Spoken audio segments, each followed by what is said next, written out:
제가 나눠드린 핸드아웃의 맨 첫 페이지는 오리겐의 로마서 주석 페이지, 그 다음 두 장은 루터의 로마서 주석 페이지인데,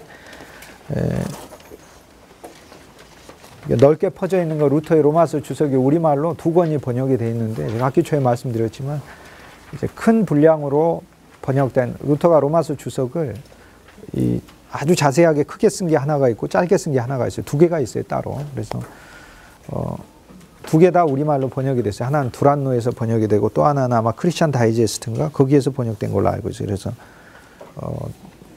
한 페이지는 두란노에서 번역된 루터 로마서 강해라는 거에서 복사를 해왔고, 그 다음 페이지는 루터의 로마서 주석 여러분이 가지고 있는 거기서 제가 카피를 해왔습니다. 그 다음 맨 뒷 페이지는 9장에 나오는 그 말씀들을 제가 적어가지고 왔습니다.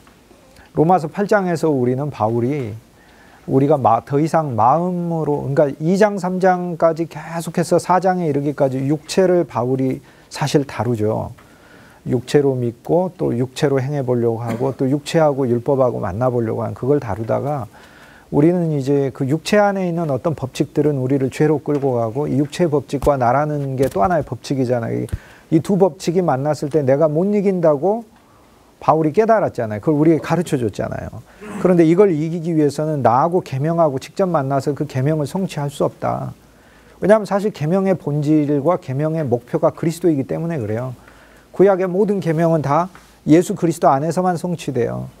내가 남에게 착한 일이라도 착한 일이 그리스도의 마음으로 하지 않으면 악행이라니까요.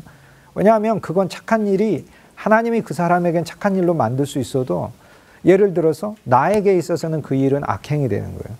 형제들이 요셉을 파는 게 형제들에게는 악행이고 하나님이 바꾸셔서 요셉에게 선한 일을 만드시는 것이지. 그러니까 우리가 행하는 어떤 일들이 누구에게는 선행일 수 있는데요. 내 본질에게 있어서는 그것이 선행이 아니에요. 그러면은 만약에 내 본질에게도 선행이라면 요셉의 형제들은 요셉을 팔아버린 선행을 행해버린 것이 되는 거죠. 그건 말이 안 되는 게 되는 거죠. 바꾸셔서 선행이 되게 하신 것일 뿐이지 나에게서 나가는 것은 본질은 악행인 경우가 많아요. 그러니까 우리는 많은 경우에 저는 그 행함들이 충만한 사람들을 봐요. 전도의 행함, 또 어떤 조직이나 기관에 크게 흥한 사람들을 많이 봐요. 그런데 그 행함들 속에 진짜 본질적으로 그리스도가 들어있어서 그리스도가 있다는 것은 자기를 십자가로 데려간 거잖아요. 그게 없으면 우리는 그런 자기가 성취했던 것들을 오히려 자랑하는 어떤 거대한 한 사람을 보는 것이지 그리스도의 아름다움을 절대 보지 못해요. 저는 오늘날의 한국교회가 오히려 후자의 문제가 더 크다 이렇게 생각해요. 참사랑이 바로 행함인데 참사랑에 대한 것은 없고 자기 자신으로 행한 그 행함만이 가득하고 결국에 그 행함을 자기 자신을 드러내기 위한 걸로 사용하는 그것이 오늘날 우리들의 문제가 아닌가 그렇게 이제 생각을 해봐요. 어쨌든 로마서 전반에서는 육체, 그 다음에 7장에 이르러서 내 마음 이거를 처리를 하죠. 그래서 8장에 이르러서는 영과 생명의 신앙으로 나아가야 된다고 얘기를 해요. 근데 이거를 진짜 우리의 사역과 내 자신에 다 적용할 필요 있어요. 예를 들면 이런 거죠. 내가 마음으로 주님을 믿죠. 그렇죠. 마음으로 믿죠. 마음 차원. 근데 마음 차원에서 믿는 거예요. 마음 차원에서. 로마서 8장은 마음 차원이 아니라 마음보다 더 깊은 영의 차원에서 우리가 그리스도를 믿어야 된다는 걸 얘기를 해줘요. 왜냐? 내 마음은 물과 같아요. 갈릴리 호수 같아요. 파도도 치고 어려운 일이 오고 그러면은 풍랑이 일고 쉼이 어둡고 그래요. 그러니까 내가 내 마음 안에서 그리스도를 우리는 믿는데 어떤 사람들 찬송인도 하고 그럴 때 막 감정적으로 막 기뻐가지고 찬송하고 감정의 영역에서만 기쁜 거예요. 그 감정의 영역에서 더 아래로 내려가서 로마서 8장은 우리가 영과 생명으로 그리스도를 믿어야 된다는 걸 얘기를 하는 거예요. 마음보다도 더 깊은 아래 속에. 그렇다면 우리들은 무언가 말씀을 전할 때도 우리들은 먼저는 사람의 마음을 감동시키는 것이 중요하겠죠. 그래야 열으니까. 그런데 그 사람의 마음을 감동을 시켜서 그 마음 차원에서 예수를 믿게 하는 것이 우리 전부의 목적은 아니에요. 만약 그렇다면 우리는 여전히 로마서 7장까지 밖에 와 있지 않은 사람이에요. 로마서 8장에서 우리는 객관적으로 나의 영이 하나님 앞에 살아있을 뿐 아니라 생명의 영이 나에게 있고 생명의 성령이 나에게 있고 하나님의 영이 나에게 있고 그리스도의 영이 놀라운 다차원적인 우주적인 실제, 하나의 실제의 영으로서 내 영과 같이 하나가 돼서 내 안에 있다는 사실을 우리는 깨달았어요. 이거는 마음보다도 더 깊은 내가 하나님을 만나는 어떤 자리가 내 안에 있는 거죠. 그렇다면은 우리는 내 자신부터 내가 하나님을 내가 감정 안에서 만나고 내 생각 안에서 만나는 것에서 벗어나야 이것이 우리가 로마서 8장이 체험되는 거다. 이렇게. 아침에 일어나서 예를 들면 굉장히 감정이 슬픕니다. 계속해서 감정의 노예가 돼서 살아요. 그리고 그 감정으로 사역을 해요. 감정이 좋으면 하나님이라고, 감정이 안 좋으면 하나님이라고. 기분이 좋으면 성가대하고 기분 나빠버리면 안 해버리고. 오직 의인이 감정을 따라 사는 거와 똑같은 거예요. 그러니까 예를 들어서 말씀도 내 감정을 내 감정 자체를 내가 시원하게 하기 위해서 내가 하나님 말씀을 읽는다면 그 사람 하나님 말씀의 본질을 사실 잘못 알고 있는 거예요. 사실 내 감정은 표면의 바다와 같아서 늘 흔들리고 요동치고 사실 그래요. 물론 생명의 영이, 그리스도의 생명과 영이 우리 속에 충만하면 감정도 그렇게 크게 흔들림이 없어요. 바다의 물이 흔들리는 것은 바람이라든지 또 밑에서의 표면이 흔들리니까 흔들리는 거죠. 그런데 우리의 영 자체가, 그러니까 그리스도인들은 결국 그 감정에 의해서 하나님을 믿는 것에서 더 깊이 들어가서 나의 육체 차원도 아니고 나의 혼, 나의 감정이나 사고와 의지 차원도 아닌 아주 내 깊은 곳에 내가 주님을 참으로 신뢰하고 믿는 나의 자리가 있음을 깨닫게 하는 것이 중요합니다. 그렇다면 이제 우리는 우리가 전하는 말씀도 단순히 사람들을 감정으로 기쁘게 하거나 감정으로 슬프게 하거나 하는 그런 차원의 말씀이 아니어야 한다는 것을 로마서 8장은 얘기를 해주고 있는 거죠. 이미 우리 안에 예수 그리스도의 영이 들어와 있어요. 하나님의 영이. 그런데 오늘날에 이 하나님의 영, 그리스도의 영이라는, 앤드루 머레이의 그리스도의 영이라는 책이 있어요. 그거를 읽어보세요. 지난 세기에 5천만 명의 그리스도인들이 읽었는데 오늘날 세계에는 5천 명도 안 읽는 것 같아요. 어떻게 1년 전에는 5천만이 읽었는데 100년 전에는 100년이 지나가지고는 그거 아니거든요. 7번 쓰러졌다 8번 일어나기 이런 것만 읽고 있는 거예요. 그게 누구 책인지도 몰라요. 제가 그냥 제목 잡아서 얘기해 본 거예요. 다 그런 식의 스타일인 거예요. 그런 식의 책들인 거예요. 기회가 되시면 읽어보세요. 하나님의 진리 안으로 깊이 들어가는 영적인 책, 무디의 책을 읽든 스펄전의 책을 읽든 앤드루 머레이의 책을 읽든 A.B. 심슨의 책을 읽든 골라서 하나 읽어보세요. 이제 그 책의 내용이 무엇인지 정확하게 읽혀질 거예요. 전에는 옛날 하나님의 사람들 설교한 거 뭔 설교하는지 잘 귀에 안 들어오고 읽어도 잘 몰랐을 거예요. 그러나 이제 읽혀져요. 심지어는 루터의 로마서 주석도 여러분이 읽으시면 이제 읽혀질 거예요. 도대체 그가 무엇을 말하려고 하는지, 이것이 무슨 뜻인지 이제 읽혀지실 거예요. 오늘날 성령론에 있어서 가장 큰 그 실패와 오해, 참 비극은 성령을 단지 능력으로만 생각하는 거예요. 성령은 능력이 아니라 그리스도와 하나님의 인격이세요. 그리스도와 하나님의 인격이라는 이야기는 그리스도가 하신 일과 하나님이 하시는 그 본질과 그분에게 속한 그 속성과 그분의 사역이 나를 통해 나타나는 그 주체가 된다는 것을 말하는 거예요. 그게. 그렇다면 내가 성령 충만하다는 것은 단지 나의 혈기나 마음의 어떤 감정의 기쁨이나 이런 것들의 충만을 가리키는 게 절대 아니에요. 성령 충만하다는 것은 그 사람이 정말 영의 존재가 된 것을 가리키는 거예요. 그 사람에게 있어서는 육이라든지 그 사람 혼에 속한 그 사람 고집이나 사고와 그 사람의 어떤 그 감정 차원조차도 하나님의 영에 의해서 통제받고 있는 우리는 한 사람을 보는 것을 하나님의 영이 충만한 사람이다 이렇게 보는 거거든요. 결국에 하나님은 영이시기 때문에 우리 안에 와 있는 그 성령은 하나님의 영의 본질로 와 있어서 하나님 안에 속한 의와 온전과 거룩과 그분의 선함과 사랑과 긍휼이 나 자신이 가지고 있는 본래 나의 요소인 육체와 나의 몸 그리고 내 혼 이 자체, 내 정신, 사고 이것이 십자가에서 못 박히고 이 그리스도의 영과 함께 하나님의 영이 그리스도의 영과 함께 한 영이 되어서 내 안에서 이것을 충만하게 했을 때 우리는 세상을 살 때 한 고집스러운 한 인간이 사는 것이 아니라 정말 나 이상의 내 안에 예수 그리스도의 영이 하나님의 영이 내 삶을 살고 계시고 이것이 충만한 것은 하나님의 속성과 하나님의 미덕이 충만한 사람이 걸어가는 것을 보는 것이죠. 그래서 오늘날 우리가 성령 충만을 이야기를 하면서 많은 성령 충만을 단순히 내가 원하고자 하는 일에 어떤 능력을 얻는 차원으로 생각을 한다든지 아니면 어떤 그 기괴한 어떤 이적의 체험으로 생각을 한다든지 했을 때는 이것은 어리석은 것이 됩니다. 영적인 그 표적과 은사에 있어서도 마찬가지입니다. 바울이 이야기를 할 때 항상 하나님의 말씀은 육체적인 것과 영적인 것이 같이 있죠. 육체의 할례를 받았잖아요. 이스라엘 백성들이 다 받았는데 바울이 육체의 할례가 참 할례가 아니라 이면적 할례, 내면의 할례, 영의 할례가 참 할례다, 그렇게 얘기를 하는 거죠. 오늘날 우리가 성령의 은사로 방언이라는 것을 받죠. 어린 시절에 방언의 은사를 받기 위해서 저는 굉장히 많은 시간 동안 하나님 앞에 기도를 했어요. 친구들 다 받는데 나만 방언을 못 받는 거예요. 고등학교 수련회에 가가지고 친구들이 다 방언만, 나만 방언. 겨울방학 때 됐는데도 겨울방학 때 수련회 가는 친구들 다 받는데 나만 못 받아요. 대학교 1학년 여름방학 때인가 한 4, 5년 정도 지나서야 제가 방언이라는 은사를 받고 그때부터 이제 기도를 방언으로 기도를 하기 시작을 했어요. 그런데 아주 오랜 시간이 지나서야 내가 방언으로 기도하던 이것이 육체의 방언이라는 것을 내가 깨달았어요. 무슨 얘기냐면 방언이라는 이 은사도 육체의 영역과 영의 영역이 있어요. 육체의 영역은 무슨 얘기냐면 내가 말 그대로 내게서 나오는 기도의 말들이 내가 알아들을 수 없거나 아니면은 이상한 언어들로 인해서 내 영에서 나오는 것은 확실해요. 그건 내가 내 느낌으로 아니까. 내가 내 우리말로 하던 그 기도와 다른 느낌이 있다는 거 내가 아니까. 100% 아니까. 내 입술을 내가 주관해가지고 할 수 있는 말이 아니라는 것을 아니까. 입술이 원래 굳어있는 자가 방언으로 기도할 때 나올 수 있고 그 만들어낼 수 있는 그 말들은 내가 본래 배운 우리 어머니로부터 배운 한글도 제대로 하지 못하는데 알 수 없는 그 말들이 저절로 내는 그게 성령이라는 것은 알고 있어요. 그런데 이것이 육체적 은사라는 것을 깨달은 것은 한참 지나서였어요. 무슨 뜻이냐면 진짜 그리스도인의 방언은 자신의 존재의 언어가 바뀌는 게 방언이더라고요. 자기의 말이.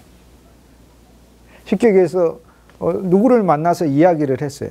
골프가 나쁘다는 얘기를 하는 건 아닙니다. 오해를 하지 마세요. 골프를 정말 좋아하시는 분은 골프 이야기합니다. 만나면. 자기가 좋아하는 사람도 골프 선수 누구, 그 다음에 TV에 가보면 채널도 골프로 그럽니다. 부동산 좋아하시는 분들은 그의 눈에는 걸어다니면 다 부동산밖에 안 보이고요. 네. 낚시도 그렇고 모든 것들 다 그렇습니다. 다 사람들이. 그런데 사역도 심지어는 그래요. 우리가 세상적인 걸 제가 했는데 사역으로 가볼까요? 많은 그리스도인들을 우리가 살면서 만나잖아요. 저도 만나고 여러분들도 만나고. 조금 더 다양하게 만날 수 있는 환경에 하나님 저를 두셔서 조금 더 다양하게 만나는데 북한 선교 헌신하신 분들을 만나면 북한 선교 얘기밖에 안 하고 중국 동포 선교에 헌신하면 만나면 중국 동포 얘기밖에 이집트 선교 38년 동안 나가는데 친구 선교사 만났더니 처음부터 끝까지 이집트 얘기만 하더라고요.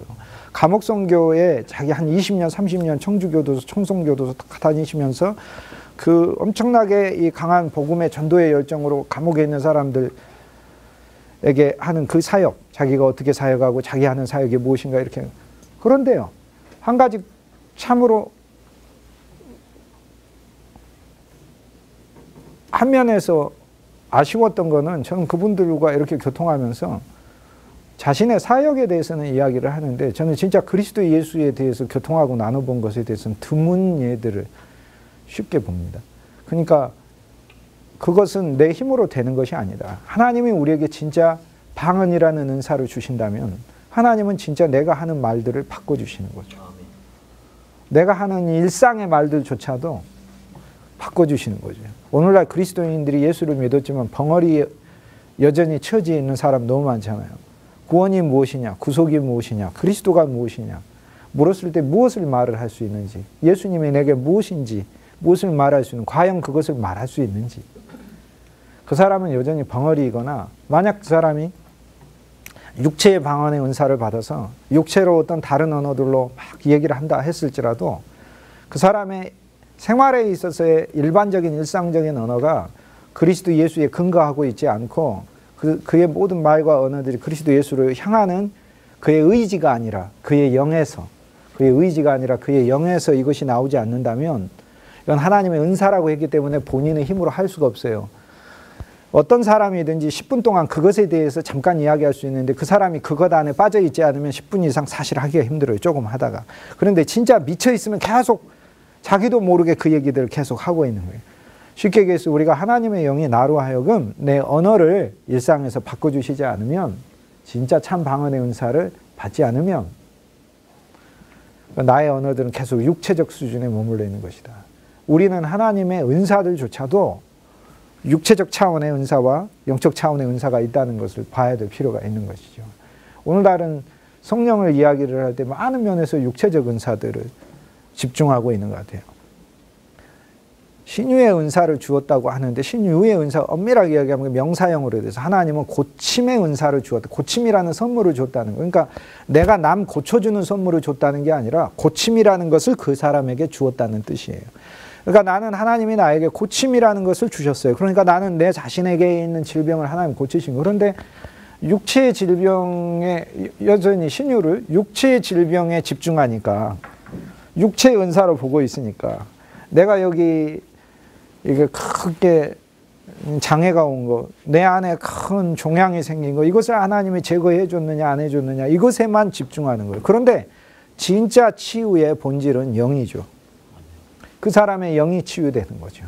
그 사람의 마음이 치유되는. 그러니까 우리가 하나님의 은사들을, 하나님이 성령이라 이렇게 얘기를 했을 때, 그 성령이 가리키는 그 영이라는 그 부분에서 진짜 우리의 본질을 만지고 싶은 것은 하나님께서 보시는 우리의 외적인 것이 아니다.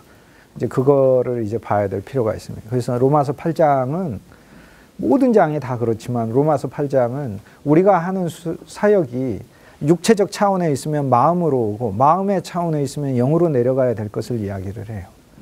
우리가 구하는 것이 육체적인 것들이라면 그것은 우리가 구하는 것들이 마음에 속하는 것들이 돼야 되고, 우리가 구하는 것들이 마음에 속한 부분이라면 우리는 거기서 더 진보해서 진짜 영적 본질의 차원의 말씀으로 내려가고, 우리 모두가 그 차원으로 가야 하는 것을 봐야 하는 거죠.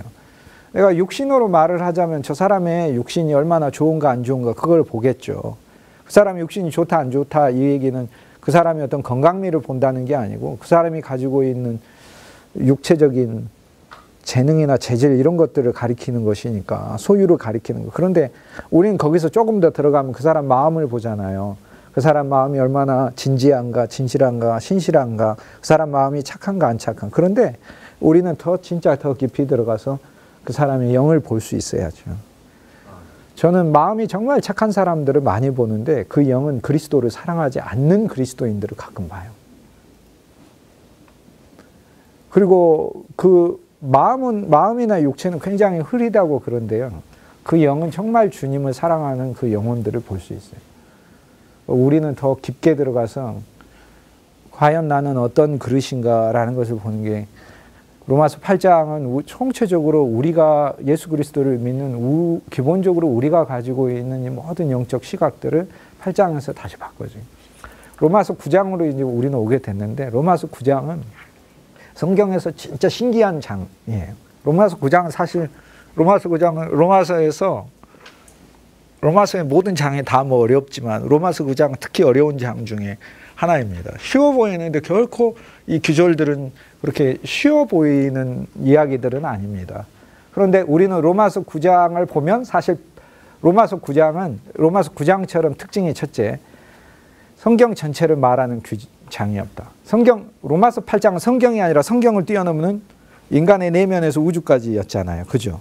내가 그리스도인으로 살 때 내가 영 안에 살고 생명, 마음은 아니죠. 마음으로 17개 대적을 만나면 환난과 기근과 핍박과 곤고와 칼과 위험 적신, 사망 생명, 높은 깊음, 능력 천사, 권세, 이 세상에 있는 어떤 것이든지 그 17개나 되는 대적들을 내가 만났을 때 내 마음 차원은 얼마나 내가 염려가 되고 그래요. 그러나 나는 이 마음 차원으로 그리스도를 믿는 게 아니에요. 이미 나는 정과 욕심도 십자가에 못 박혔다는 갈라디아서 5장 14절의 그 말씀을 적용했기 때문에 내 마음은 동요가 있을지도 몰라요. 그러나 내가 믿는 것은 내 안에 있는 이미 하나님이 심어놓은 영의 법칙이 있는 거예요. 그 영의 법칙은 내게 생명과 평강을 반드시 내게 돼 있고, 그리스도의 사랑에서 그 영의 법칙은 결코 나를 끊을 수 없는 것이고, 그러니까 나는 내 마음도 신뢰하지 않아요. 난 내 마음이 평안하다고 해서 나는 내가 평안하다고 생각하지 않고, 나는 내 마음이 내가 불안하다고 해서 나는 내가 진짜 내 존재가 불안하다고 생각하지 않아요. 이제는 더 이상 나는 내 마음 자체에 의해서 나 자신도 이렇게 저렇게 끌려다니는 것이 사실 아니다는 거예요. 그래서 바울이 말하는 것은 이것은 심리학 이상을 가는 거예요. 그거는 인간의 존재 본질이 그리스도 예수를 통하여 그 사람이 진실로 얻어야 될 그 부분까지 이렇게 만나서 가는 것이죠. 근데 로마서 9장은 재밌게도 성경 전체로 관통하고 있어요. 로마서 9장은 첫째 특징이 성경에서 로마서 9장처럼 구약 성경을, 특히 신약 성경에서 구약 성경을 이렇게 많이 인용하고 있는 장은 없다. 무려 18귀절을 인용을 하고 있어요. 그러니까 로마서는 9장이 33절까지 되어 있는데 33절 중에서 18절이 구약을 바로 가지고 온 절이에요. 그러니까 직접 바울이 거기다가 붙여 쓴 절은 17절에 불과하고 오히려 18절은 여러분이 논문 쓸 때 어디 자료에서 33문장을 쓴다면 다른 자료에서 17문장을 가져오고 여러분의 문장을 16문장을 더한 것이다. 이렇게 생각하면 돼요. 그러니까 로마서에서 로마서 9장처럼 독특한 장이 없어요. 18귀절을 구약에서 가져와서 인용하는데 창세기, 출애굽기, 호세아, 말라기, 이사야 곳곳에 있는 성경 귀절들, 창세기부터 말라기까지 바울은 그 범위가 바울의 로마서 9장 안에 들어가요. 근데 이 전체 인용 전체를 통해 진짜 바울이 말하려고 하는 바가 있어요. 우리가 18귀절의 인용 귀절들을 살펴보기 전에 바울은 로마서 9장에 처음 시작하면서 이렇게 얘기해요. 내가 참을 말하고 거짓을 말하지 아니한다. 이렇게 얘기해요. 그러니까 많은 사람들은 복음을 거짓이라고 바울 시대 때 생각을 했죠. 왜? 당신이 열심히 해서 하나님의 의를 이루어야 된다 그러는데 바울은 뭐라고 얘기하냐면 우리 마음 차원도 아니고 우리 마음보다 더 깊이 하나님의 영이 오고 하나님의 영이 법칙까지 가져와서 이 하나님의 영의 법칙이 내가 그리스도 예수와 교제하며 살 때 내 안에 참 의를 이룬다 이렇게 얘기하는 거는 지금까지 613개나 되는 조문들을 달달달달 외워서 이것을 자기 노력으로 지켜보려고 했더니 유대인들에게는 받아들일 수 없는 거예요. 그럼 바울이 거짓말을 하는 거네. 바울은 뭐라고 하냐. 나는 거짓을 말하지 아니하고 참을 말한다.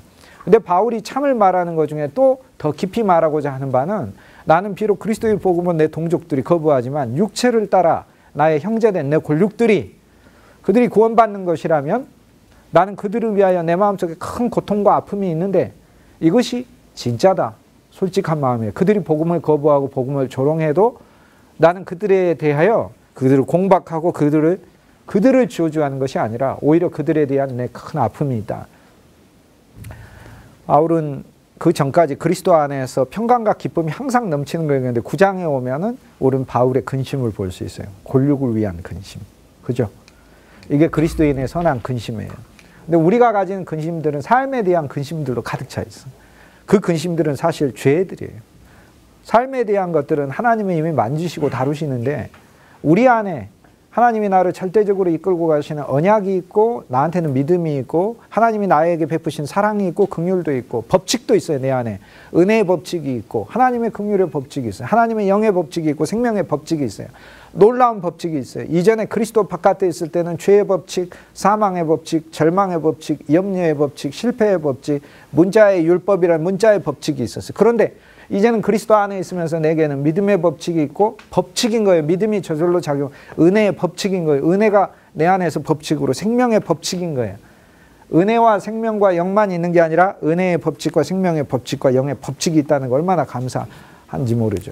근데 바울은 어쨌든 그리스도 안에서 늘 평강이 있지만 그에게 있던 그 근심은 영적인 근심이었다. 근데 그 영적인 근심은 자기의 어떤 영적 상태에 대한 근심이 아니라 다른 사람들에 대한 그들의 구원에 대한 문제였다.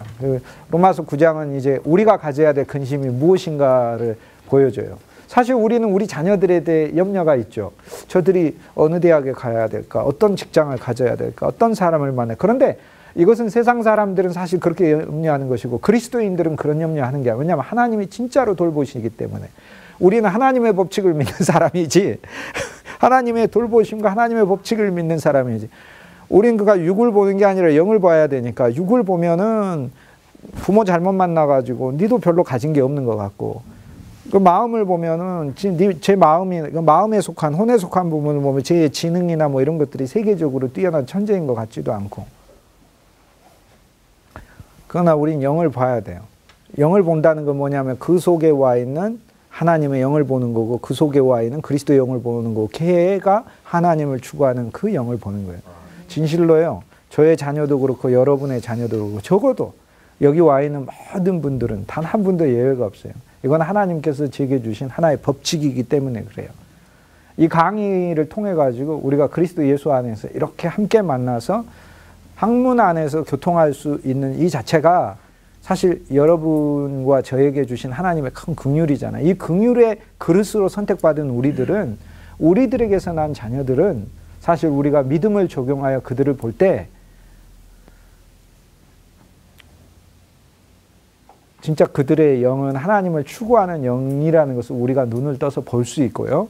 그들의 영이 아래에서 위는 쟤네들이 하나님을 추구하는 거구나. 그래서 우리 집안에 있는 거구나. 그 다음 두 번째, 위에서 아래로 내려오는 스카이라인에 올라가가지고 자동차 사진을 착 찍으면 불빛들이 막 선이 있는 사진들을 보이시듯 하나님의 사랑이 걔네들 위에 매일 붓고 있는 그것을 보는 것이 영을 보는 것이죠. 그러니까 육을 보고 혼을 보면은 한숨과 절망이 나오지만 나는 걔네들의 영을 믿고 걔네들을 향해 부으시는 하나님의 사랑을 나는 보는 거죠. 이 눈으로 우리가 늘 사람들을 보고 만날 때 진짜 우리는 모든 사람들을 향해 사실 축복하고 만날 수 있는 것이죠. 그래서 우리가 가져야 되는 그 근심들은 하나님의 사람들이 되기 위해 그들에게 요청돼야 될 그런 부분들에 대한 근심인 것이지 그들 삶이 세상에서 먹느냐 못 먹느냐 무엇을 먹고 마시나 입느냐의 문제로 그리스도인이 염려하는 것은 이것은 정말 초보 중에서도 초보다. 정말 초보다. 그건 하나님의 돌보심에 대한 절대적인 불신이다. 이렇게 얘기하죠. 바울은 이제 그 다음에 이야기하면서 내 육체의 동족들은 무려 8가지나 하나님으로부터 선물 받은 사람이라는 거예요. 그 8가지를 바울이 이 3절과 4절에서 이야기하면서 이렇게 얘기해요. 그들은 첫째 하나님의 아들 된 자들이다. 아브라함을 통해서 하나님의 아들 됐잖아요. 불러내서.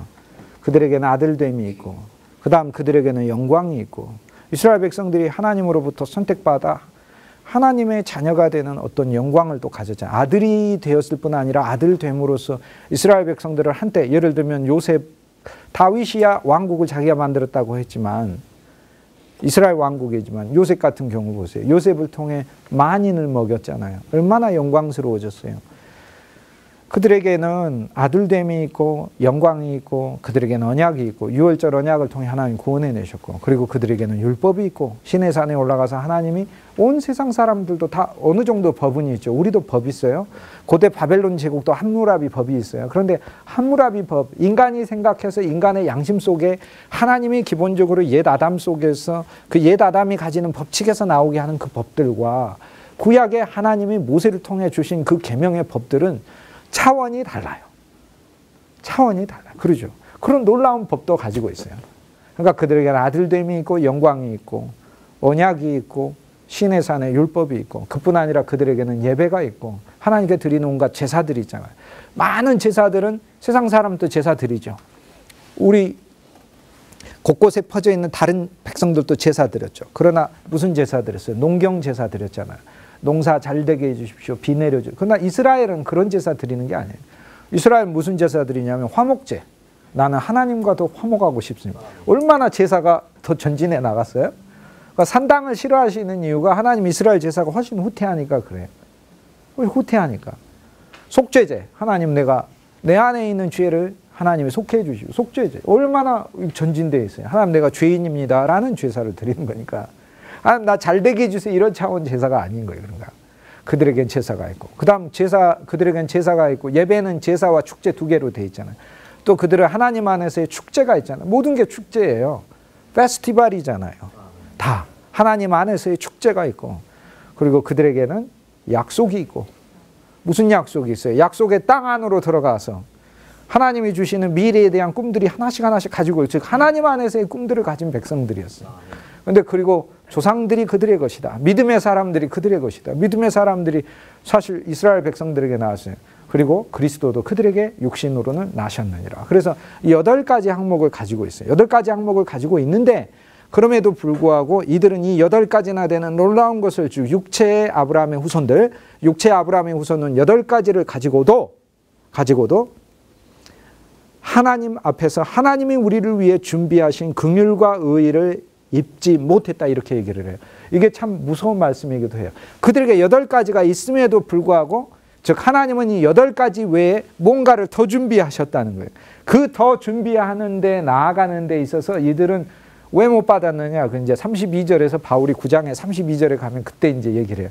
그들이 믿음의 의로 행하지 아니하고, 믿음은 뭐예요? 그리스도라는, 그러니까 우리가 하나님을 만나는 방법을 하나님이 한 손에 왼손으로 율법의 의를 가는 방법, 모세를 통하여 율법을 주시는 법, 그리스도를 통하여 그리스도의 의와 그리스도의 법, 그리스도의 법을 주시는 방법, 요 두 방법을 놓고 네가 이리 올래 이렇게 한 거예요. 이미 나에게, 여기 서 있는 나에게 하나님 8가지를 주셨어요. 그런데 이들이 그리스도를 통하여 이 8가지가 다 그리스도를 실제 예표하고 그리스도를 안에서 성취되니까, 그런데 그리스도께 나아가지 않고 자기의 의의를 추구하다가 넘어졌느니라 이렇게 얘기를 하는 거예요. 오늘날 이제 우리가 어느 한 면에서 오늘날 우리들도 이 8개를 우리가 육체로 그리스도를 믿어, 내 자신 안에서 내가 열심히 믿어보려고 할 때 8개는 있어요 우리에게. 그런데 우리는 거기에서 더 못 나가고 있는 것이죠. 그러니까 자꾸 우리 마음속에 왜 이거밖에 안 되지? 예수 믿는 게 왜 이것이 단가? 여기에서 더 큰 승리는 없는 것인가? 라는 게 이제 우리 마음속에 드는 거죠. 7절은 직접 인용구는 아닌데 구약에 보면 시편에서 도처에 나와요. 예수 그리스도는 세세에 만대에 걸쳐 영원히 찬송받으실, 찬양을 받으실 하나님이시니라. 예수 그리스도는 하나님이세요. 하나님. 그리스도 예수는 하나님이세요. 로마서 9장 5절에 이미 얘기를 하고 있어요. 그리스도 예수는 하나님이시라고. 우리가 하나님의 자녀다 그럴 때 우린 예수님 자녀예요. 그러니까 예수님이라는 분 이제 하나님이시로다. 이제 실제 인용은, 직접 인용은 7절에서부터 시작합니다. 5절은 간접 인용. 그리스도 하나님은, 왜냐하면 구약의 여호와 즉 주 예수 그리스도는 삼위일체 하나님은 영원히 찬양받으실 분이로다. 자, 시편 끝에 가보면 148편, 149편, 150편 전부 다 찬양시로 끝나는데 148은 만물들아 여호와를 찬양해라. 우주도 찬양해라. 짐승도 찬양해라. 다 찬양. 이게 148. 149편에 가면 성도들아 찬양하라. 너 자신아 찬양하라. 구원받은 백성아 찬양하라. 구원받은 자녀가 찬양하라. 150편에 가보면은 네가 가진 모든 것들로 여호와를 찬양하라. 수금으로 찬양하라. 비파로 찬양하라. 다 나팔로 찬양하라. 이게 이제 그러면서 시편이 끝나요. 그래서 이제 시편은 또 여호와를 찬양하는 그 방법에 있어 우리가 누리는 그 깊이들이 편수마다 약간씩 포인트가 더 달라지고 더 다양해지고 깊어요. 9장에서 18구절을 인용하면서 바울은 뭘로 처음 첫 구절을 시작하면 7절에 이삭에게서, 아브라함의 씨가 다 자녀가 아니라 이삭에게서 난 자라야 아브라함의 씨다, 이러고 하나님 말씀하셨다는 거예요. 그러니까 이 구절을 바울이 말을 하면서 뭐라 얘기하냐면, 오늘날 우리 육신을 따라 난 이스라엘이 왜 하나님의 아브라함의 이삭의 자손이고 다 이삭의 후손인데, 그로 얘기하는데 바울이 뭐라고 얘기하냐면 너는 뭔가를 잘못 보고 있다라고 이스라엘 사람들에게 얘기를 하는 거예요. 당신들은 뭔가 왜 잘못 보고 있냐면 이삭이라는 사람에게 낳았다고 해서, 육신의 이삭에게서 낳았다고 해서 다 아브라함 자손이 아니고 참 이삭에게서 낳았을 때 아브라함의 자손이라는 거예요. 그러니까 하나님 뭐라고 얘기하시냐면 이스마엘이 태어나고 이삭이 태어나는데 이삭에게서 난 자라야 내 씨다 이렇게 얘기를 했을 때는 이삭이라는 한 인간의 이삭을 말하는 것이 아니고, 왜냐하면은 인간의 이삭을 통해 유대인이 다 나왔는데 지금 바울이 이삭에게서 나온 자가 다 아브라함의 자손이 아니다라고 얘기를 하니까요.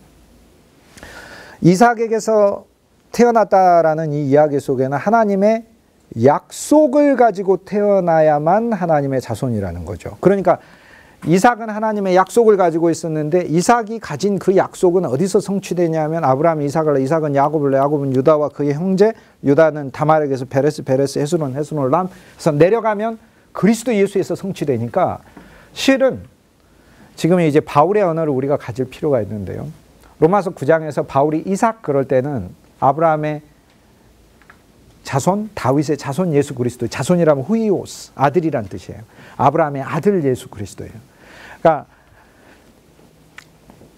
갈라디아서 3장 16절에 바울이 뭐라고 얘기하냐면 아브라함에게 하나님이 약속하신 것은 많은 자손을 약속하신 것이 아니요 오직 한 자손을 약속하셨는데 이 한 자손은 곧 그리스도시니라 라고 얘기를 한 거예요. 자, 하나님께서 아브라함에게 약속한 거, 아브라함아 네가 많은 자녀를 가진다라는 약속을 해준 게 아니고요. 아브라함아 너의 아들 이삭을 통해 약속이 주어지고 그 아들 야곱을 통해 또 약속이 내려가서 그 약속의 성취인 자 그 한 자손이 나와 그 한 자손을 통해 많은 하나님의 사람이 나온다라는 거예요. 그러니까 바울의 언어에는 이삭이라는 말은 그리스도에게서 성취되기 때문에 이삭에게서 난 자라야 하나님의 씨다라고 얘기하는 말이 무슨 말이에요? 그러니까 그리스도에게서 나야 하나님의 씨다 이렇게 얘기를 하는 거예요. 그 말이에요. 그리스도에게서 나야 하나님의 씨다. 우리는 그리스도에게서 나야 하나님의 씨다. 9절에 보면은 이제 두 번째 인용구를 가지면서 약속의 말씀은 이것이니 명년 이때에 내가 이르리니 사라에게 아들이 있으리라 이렇게 얘기를 하셨어요. 이 사라는 갈라디아서 4장에 바울이 22절에 이렇게 얘기를 합니다. 아브라함에게 두 아내가 있는데 하나는 하갈이요 하나는 사라라. 하갈은 지금 있는 예루살렘이다 이렇게 얘기를 하죠. 그죠? 지금 있는 예루살렘은 이스마엘입니까? 원래 육신의 이삭의 자녀입니까? 육신의 이삭의 자녀죠. 그런데 오히려 그들을 이스마엘이라고 부르고 오히려 그들을 이스마엘이라고 부르고 왜? 자기의 육신의 노력으로 하나님을 쫓으니까. 이삭은 하나님이 태어날 거라는 그 약속을 갖고 태어났잖아요. 그 약속을 가지고. 이 약속은 갈라디아서 3장에 보면 갈라디아서 3장 14절에 아브라함의 복이 이방인에게 미치게 하는데 우리로 하여금 하나님의 약속의 성령을 받게 하려면 그러니까 약속은 결국 우리 안에 오신 로마서 8장의 생명이요 영이거든요. 이게 약속의 실제예요.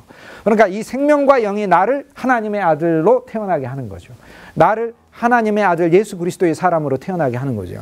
그러니까 바울은 로마서 9장 7절에서 뭐라고 얘기하냐면 왜 이스라엘 백성들이 모든 이스라엘 백성들이 육신적으로 낳았지만 하나님의 아들이 되는 게 실패했냐면 그들이 육신의 이삭으로부터는 태어났을지라도 참 이삭으로부터 태어나지 못했기 때문이다. 이렇게 얘기하는 거예요. 참 이삭으로부터 태어난 자가 참 이스라엘 사람이다 라고 얘기를 하는 거예요.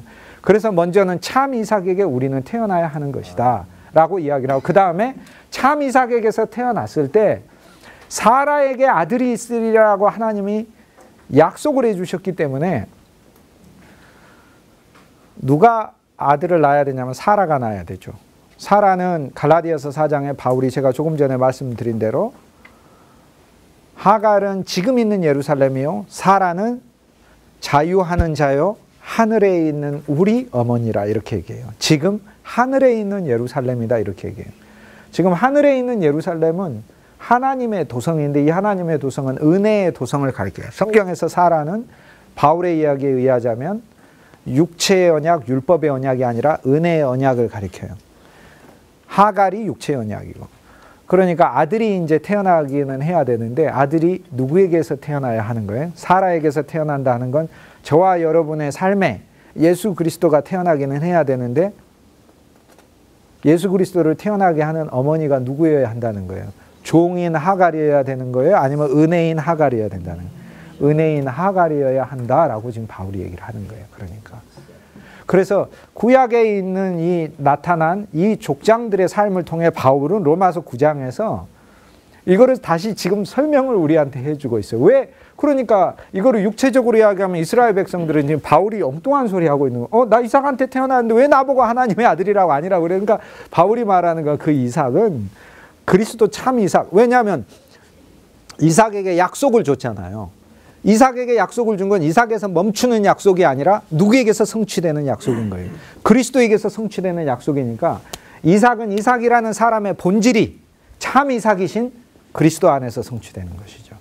그래서 바울이 그들은 육신의 이삭으로부터 태어났다고 하나님의 아들이 아브라함의 후손이라고 생각하지만 그게 아니라 이 구약에 나오는 이 이삭은 아브라함의 아들이신 예수 그리스도, 참 하나님의 아들이신 예수 그리스도를 예표하기에 이삭에게서 난 자라야 하나님의 아들이라 내 자손이라 하셨으니 우리가 그리스도에게서 나야 우리가 바로 아브라함의 자손이다 이렇게 얘기하고 그 다음에 사라가 아들을 낳는다 이렇게 얘기하기 때문에 우리 안에 태어나시는 예수 그리스도는 은혜가 우리 안에 그리스도 예수를 낳을 때, 은혜를 누려서 낳을 때, 우리의 노력과 우리의 애씀을 통해 낳는 게 아니라 하나님의 은혜를 누려.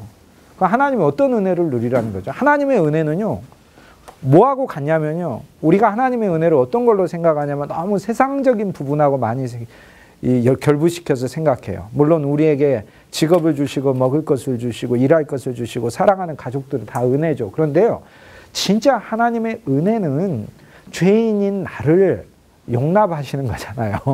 그거잖아요. 그리스도 예수를 보낸 이유가 죄인인 나를 용납하시기 위한 거잖아요. 그러니까 하나님의 은혜를 많이 누린다는 얘기는 내가 하나님 앞에 얼마나 가증한 죄인인가를 내가 더 누릴 때 하나님의 은혜가 나한테 큰 거죠. 이렇게 가증한 죄인이. 그러니까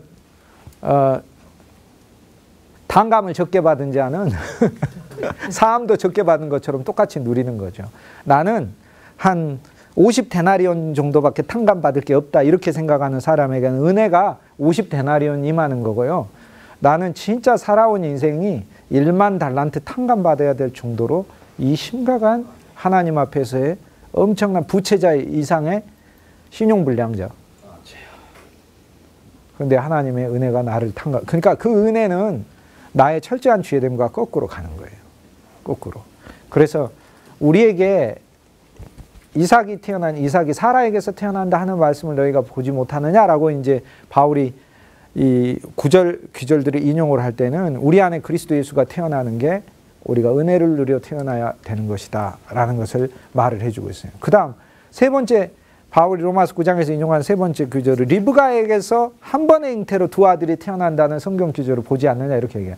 자, 그러니까 이제 사실 로마서 9장을 이해를 하려면 창세기 전체가 이해가 되는 사람들에게야 이제 말씀이 이게 의미가, 그러니까 사실 로마서 9장의 그리스도를 누릴 수 있는 정도 수준이면 정말 엄청난 수준의 그 하나님의 진리에 대한 눈이 열려야만 가능하다 이렇게 사실 바울은 그 차원에서 이야기를 해요. 왜냐하면 성경의 창세기 이야기가 지금 계속 진행되잖아요.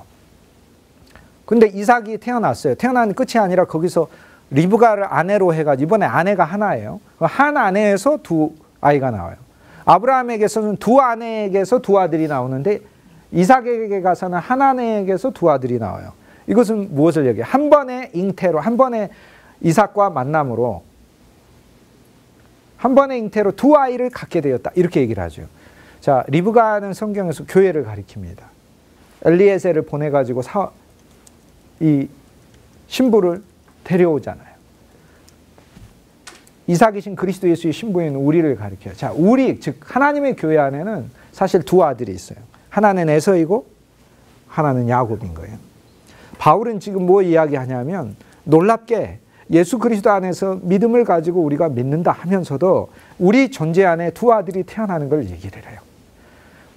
어떤 그리스도인은 야곱이고 어떤 그리스도인은 에서다 그렇게 생각할 필요는 없어요. 그렇게 한다면 우리는 이번 주에 교회 가가지고 돋보기로 저 사람이 야곱인가 에서인가 이렇게 봐야 할 테니까. 야곱은 장자권을 사모했죠. 차자지만. 에서는 장자권을 경홀히 여겼죠. 장자에게 하나님의 이삭의 약속이 계속 주어져 그리스도가 태어나는 거잖아요. 그 약속을 경홀히 여기는 거죠. 그 장자의 영적 장자로 삼아서 그리스도가 태어나게 하는 것. 경홀히 여기는. 그러니까 하나님을 믿기는 믿어요. 그리고 이삭에게서 태어났다. 예수님도 알아요. 그런데 무엇을 위해 사는 거예요? 털이 붉듯 자기에 있는 자기 자랑할 것들과 자기 육신의 만족을 위해서 그리스도를 믿는 사람인 거예요. 내가 잘 되고 잘 먹고 잘 살기 위해, 내가 편안하기 위해 예수 믿는 거예요. 결코 로마서 9장에 나오는 내 동족을 위하여 내가 그리스도께 저주를 받는 것도 나는 괜찮다라는 고백을 결코 할 수 없는 그리스도인인 거예요. 그게 에서인 거예요. 그래서 에서는 망령된 자라, 이렇게 영을 상실해버린 자라. 영을 상실하여 육과 혼안에서 사는 자요, 자기 자랑을 위해 예수를 믿는 자요, 자기 삶을 위해 예수 믿는, 자기 야심을 위해 예수 믿는 자예요. 그 사람은 하나님의 일을 엄청나게 해도 자기 야심을 위해서 하나님의 일을 하고, 교회를 엄청나게 키워도 그 교회는 자기 야심의 표현일 뿐인 거예요. 그게 에서인 거예요. 그게 에서인 거예요. 이삭에게서 두 아들이 나오는 것을 바울은 말을 하면서 무슨 얘기하냐면, 오늘날 바울 시대 때도 그리스도 예수의 복음이 전파됐을 때 두 종류의 그리스도인들이 나오는 것을 이야기를 해요. 그런데 여기서 이제 두 종류의 그리스도인으로 하면 저 사람은 에서인가 아니면 저 사람은 야곱인가, 장자권을 사모하여 장자이신 그리스도 예수가 자기의 전부가 되기를 사모하는 그 그리스도인인가, 그가 예수 믿는 목적은 그리스도의 형상이 그 안에 조성되는 것을 위한 건가, 아니면은 에서처럼 팥죽 한 그릇을 위한 것인가. 장자권도 가차없이 내버리고 나한테 하나님이 내가 배고프고 아주 힘들었을 때, 우리 인생에서 진짜 공고하고 힘들 때 있잖아요. 하나님 나 주십시오. 그런데 사실 그것은 팥죽에 불과했었어요. 그런데 그 고난을 통해 하나님은 진짜 그리스도 예수를 내 안에 조성하기 원하는 장자권을 내가 갖기를 바랬지만, 나는 그 장자권과 팥죽을 바꿔버리면서 나는 계속해서 팥죽을 하나님이 주시네 안 주시네 이렇게 예수를 믿고 있으니, 그러니까 이거는 에서의 그리스도인이 돼버리는 거죠. 근데 이것은 두 종류 그리스도인만 말하는 게 아니라 더 본질적으로 들어가니까, 제 안에 제가 예수 그리스도를 믿을 때 야곱과 에서가 같이 태어난 것을 저는 알 수 있었어요. 내 노력으로 믿으면서, 하나는 내 노력으로 믿으면서 나는 팥죽을 정말 사모하는 내 안에 어떤 내 갈망을 볼 수 있고, 내 안에 정말 내 깊은 영은 주님을 추구했더라고요. 주님을 추구했. 저는 제가 어떤 전한 그 설교들을 통해 이거를 조금 확인해 볼 수가 있는데, 가끔 그 제가 전한 설교들을 제가 봐요. 이게 보는데 가급적이면 이게 자주 보려고 해요. 왜냐하면 저도 뭔 얘기 하는지 잘 모르기 때문에 저도 그거 보고 들어야 하기 때문에 봐요. 그런데 이렇게 볼 때 무슨 생각이 되냐면, 옛날에 이제 지금도 뭐 여전히 그런 부분이 많지만은, 이 어떤 뭐가 막 흐렸을 때 내가 먼저 뭘 전하는지도 모르고 막 전하고 있었을 때, 많은 경우에 그 내용들은 나의 어떤 그 지식으로 사람들을 압도하기 위한 것이나, 또는 내가 뭔가를 정말로 많이 알고 있다는 것을 드러내기 위한 부분들이 많았었어요. 내가 어떤 면에 깊이 있는 전문가요, 나는 정말 지성적인 그리스도인이요, 막 하는 그런 것들을 은연중에 드러내고 나타내려고 하는 그런 부분들이 있었던 걸 알 수 있는 거예요. 그 말씀을 통해 내가 진짜 본질로 추구했던 바는 내 안에 주님의 사랑과 은혜가 그 타겟이 아니었더라고요. 내 마음은 그게 아니었더라고요. 나는 그걸 전함으로 당신들보다 내가 어떤 신학이나 신앙이나 지식에 있어서 많이 압니다를 오히려 말하고 싶었던 게 진짜 내 메시지인 것 같다는 느낌을 많이 들었어요. 난 분명히 전할 때 에서였어요. 에서. 100% 간증할 수 있어요. 저는 에서였다는 것은. 이것이 나의 간증이에요. 이것이. 그런데 묘하게 놀랍게도 저도 알지 못하는 가운데 이상하게 그 메시지들 중에 일부가 그리스도를 향하고 있다는 사실, 흐리지만 그거를 발견했어요. 아, 우리 모두의 영이 주님을 향하여 추구하는 게 살아있듯, 미세하게나마 그 나라는 한 자아 존재를 뚫고 나와 그리스도를 추구하는 그 부분이 나오는 것을 볼 수 있었어요. 아, 야곱과 에서가 내 안에 함께 있구나라는 것을 깨닫는 거죠. 지금도 같이 있는 거죠. 그래서 이제 바울은 세 번째 리브가에게서 야곱과 에서가 태어난다. 그 다음 네 번째로 성경 말씀을 또 인용하는 것은, 그런데 큰 자가 작은 자를 섬겨야 한다는 걸 알지 못하느냐라고 얘기를 해요. 자, 그래서 큰 자는 작은 자를 섬겨야 합니다. 맞습니다. 그런데 이 말씀은 참 신비한 말씀. 왜냐? 큰 자가 작은 자를 섬기라. 자, 큰 자는 에서죠. 작은 자는 야곱이고, 그렇다면 실제 이게 이루어져요. 어떻게 이루어지냐면, 나중에 에서의 후예인 에돔 족속들이 다윗에게 복속이 돼가지고 다윗 왕을 섬기거든요. 그러니까 큰 자가 작은 자를 섬기잖아요. 근데 이렇게 이루어지는데, 사실은 하나님의 역사는 그렇게 되지 않아요. 하나님의 역사는 먼저는 야곱이 진짜 큰 자인데 야곱이 에서를 섬겨요. 변화된 야곱은 우린 창세기 34장에서 형을 만나 자기가 그렇게 고생하면서 벌었던 양 400마리, 염소 400마리, 이거 다 400마리나 되는 거를 형을 위해서 주고, 형에게 절을 하고, 내가 형의 얼굴을 보니 누구의 얼굴을 보는 것 같아요? 사탄 보는 것 같아요? 하나님의 얼굴을 보는. 누가 지금 현재 진짜 누구를 섬기는 거죠? 야곱이 에서를. 그래서 우리는 큰 자가 작은 자를 섬기는 게요, 이게 이중적으로 나타나는데 어떻게 되냐면, 하나는 우리 옛사람과 에서와 같은 자가 진짜 그리스도를 섬겨야만 하는 게 우리 삶의 원칙이에요. 그런데 우리 생활에 있어서는 진짜 영적으로 큰 자가 영적으로 작은 자를 섬겨야 하는 거예요. 이것이 하나님의 사람의 길이다라고 지금 바울이 영에 속한 사람의 길, 생명에 속한 사람의 길을 말해주고 있는 거예요. 그 다음 기절에 있어서는 내가 야곱은 사랑하고 에서는 미워하였다라는 그 기절을 인용을 하고 있습니다. 이 기절은 말라기 1장 2절에 나와요. 창세기가 아니라 성경의 맨 끝인 말라기에 나오는 기절. 지금 그래서 이 몇 개의 기절 속에서 창세기에서 말라기 점프해서 지금 성경 전체를 보면서 바울은 말을 하고 있는 거예요. 결국에 하나님은요, 우리 안에 있는 에서는 미워하시고요, 우리 안에 있는 야곱은 사랑하신다는 거예요. 그래서 바울은 먼저 18개의 인용 중에서 첫 번째 5개를 통해서 우리가 그리스도 예수를 이 순서로 만나야 한다는 것을 얘기를 해요. 먼저는 이삭에게 태어나야 하니까 우리는 그리스도 안에서 태어난 자라는 것을 얘기를 해요. 우리는 내가 육신적으로 내가 어디 속했으니까가 아니에요. 나는 어저께 예수님 믿는 사람이어도 오늘 나는 구주 예수가 내 참 주님이라는 고백으로 다시 시작하는 거예요. 그게 다시 태어나는 거예요. 그래서 날마다 죽고 매일 새로 사는 거예요. 매일 우리는 이 고백 안에 있는 거예요. 주 예수님은 내 참으로 좋은 분이시다. 그분 안에서 나는 오늘도 새로 시작이다. 옛 나는 죽었다. 그뿐 아니라 이 그리스도 예수는 이제 내 안에 태어나셔야 되는데 사라에게서 그리스도 예수가 태어나는 거예요. 그러므로 나는 이 그리스도 예수를 율법으로 만나는 것이 아니라 은혜로, 법이 없는 존재이신 그리스도 예수, 그분이 한량없이 나를 위해 죽으시고 이것이 매일 내 삶에 누려졌을 때 그리스도 예수는 내 안에 태어나시는 거죠, 이게. 그래서 바울은 9장에 나오는 18개의 기절들을 통해 우리가 주님을 어떻게 만나고 어떻게 누려야 되는가를 지금 사실 이야기하고 있어요. 그래서 이삭에게서 태어나야 된다. 두 번째, 사라에게서 이삭이 태어나야 된다. 자, 요거 보세요. 이삭에게서 태어나니까 이삭의 자녀죠. 근데 사라에게서 이삭이 태어나니까 이제는 사라가 어머니가, 사라는 바로 하나님의 우주적인 교회 새 예루살렘, 신의 도성, 어거스틴이 이야기한 신의 도성, 은혜의 도성이고, 그러니까 은혜의 도성 안에서 그리스도가 태어나는데 우리들이 은혜의 도성이거든요. 그렇다면은 7절은 묘하게도 뭐라고 얘기하냐면 우리가 그리스도에게서 태어난다 얘기하고, 9절에서 뭐라고 얘기하냐면 그리스도가 우리 안에서 태어난다고 얘기를 하는 거죠. 우리가 은혜를 누릴 때. 그래서 제가 거기다 영어로 us in Christ, Christ in us 이렇게 써놓은 거예요. 우리가 그리스도 안에, 그리스도가 우리 안에. 요한복음 14장에 주님이 그렇게 우리의 귀에 못이 박히도록 너희가 내 안에, 내가 네 안에, 너희가 내 안에, 내가 너희 안에. 성경에 100번이나 그리스도 안에, 그리스도 안에, 그리스도 안에. 그 다음 바울이 계속해서 그리스도가 내 안에, 그리스도가 내 안에, 그리스도가 내 안에. 그 다음에 우리에게 있어져야 될 일은 우리의 큰 자가 작은 자를 섬기는 거예요. 내 안에서는 야곱이신 그리스도를 섬겨야 되고, 나는 영적으로 큰 자로서 나의 교회와 가정과 일터에서 내가 작은 자들을 섬겨야 하는 거예요. 이게 영에 속한 사람이라는.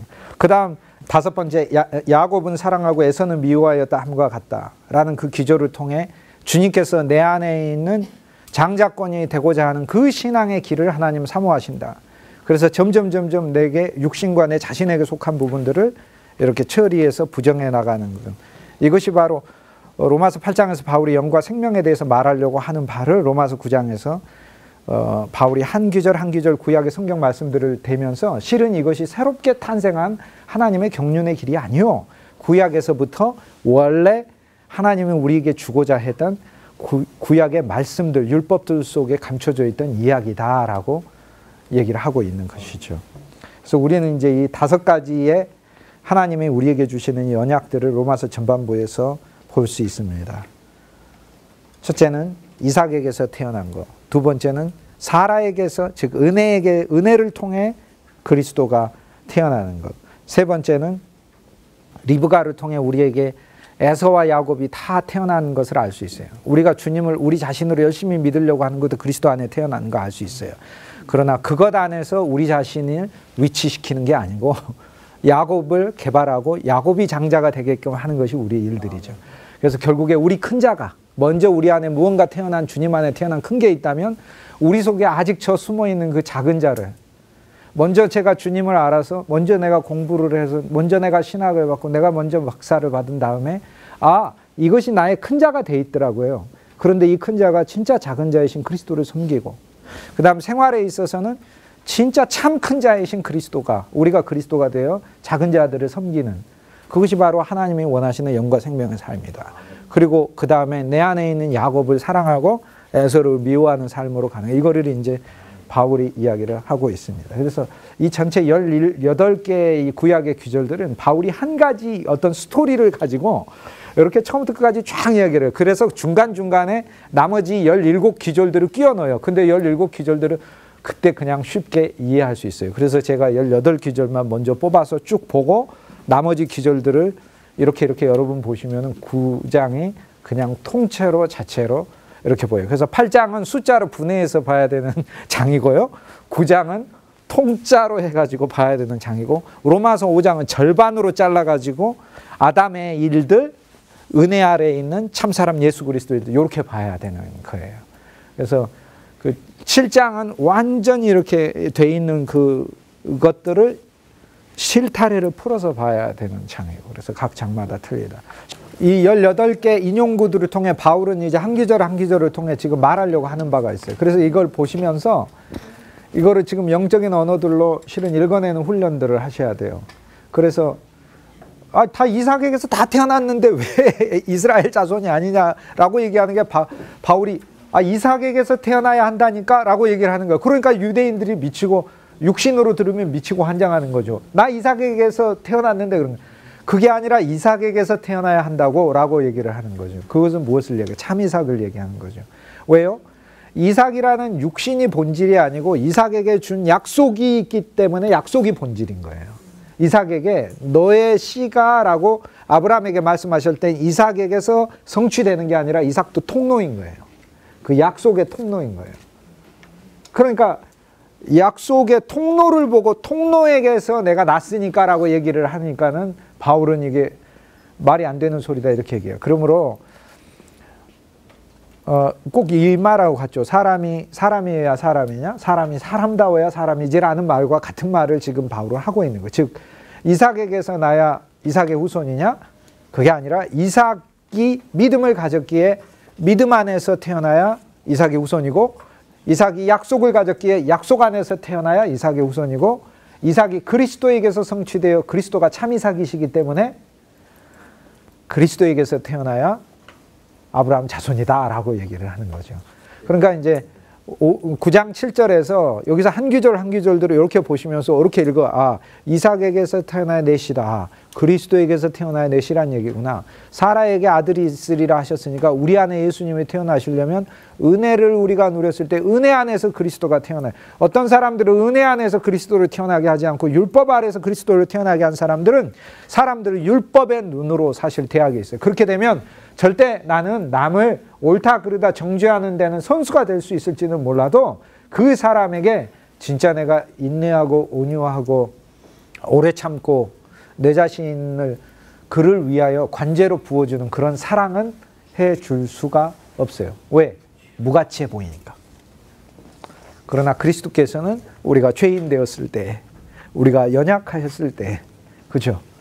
우리를 위해서 죽으신 하나님의 사랑을 보여주신 분이기 때문에 우리 안에 하나님의 은혜를 더 누려 이 은혜가 우리를 진실로 믿음의 사람으로 만들게 하고, 그래서 바울의 서신에 나오는 이 믿음들은, 루터가 이야기하는 이 믿음들은 본질적으로 내가 예수 믿고 구원받는다 정도 수준이 아니에요.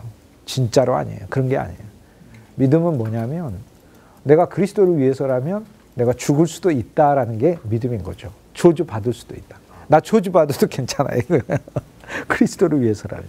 이제 왜? 나라는 존재가 하나님을 위한 그릇으로 쓰여진다면 나는 어찌되든 괜찮다는 믿음까지 간 거예요.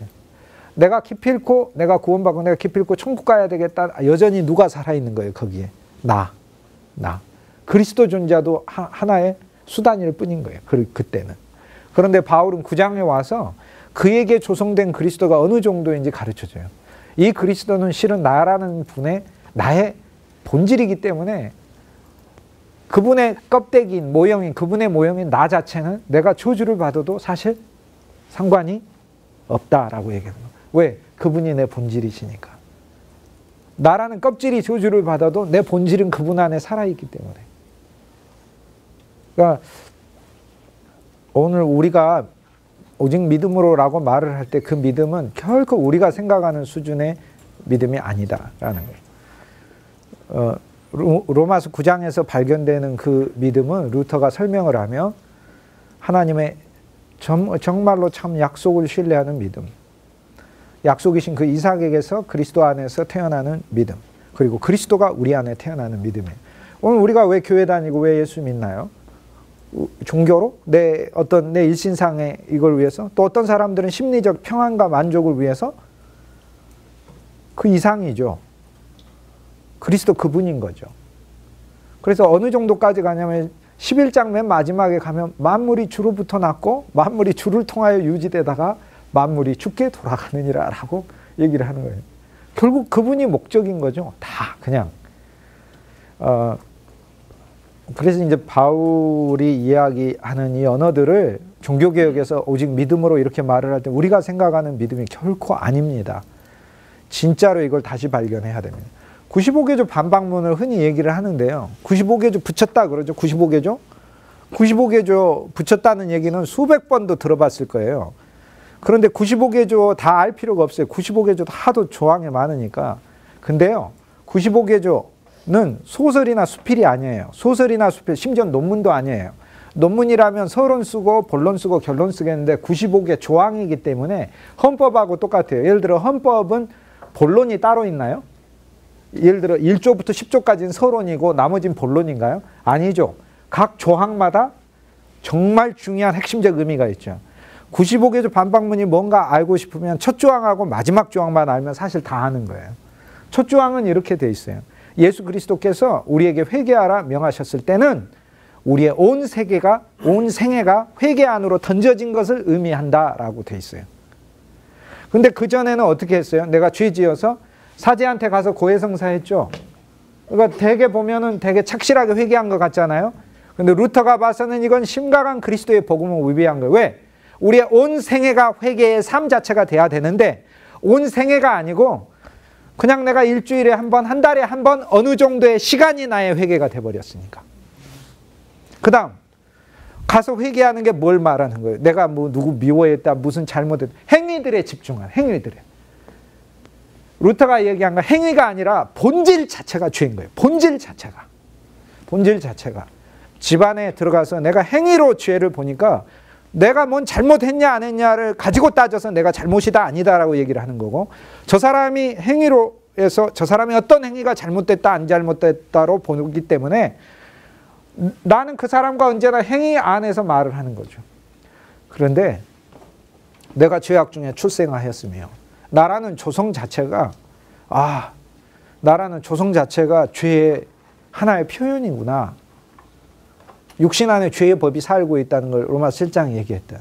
그렇다면 회개라는 것은 내 안에 어떤 살아있는 계속 경운기 엔진과도 같은 거여야 되는 거죠. 나는 내 집안에 들어갈 때도 회개의 영으로 들어가야 되죠.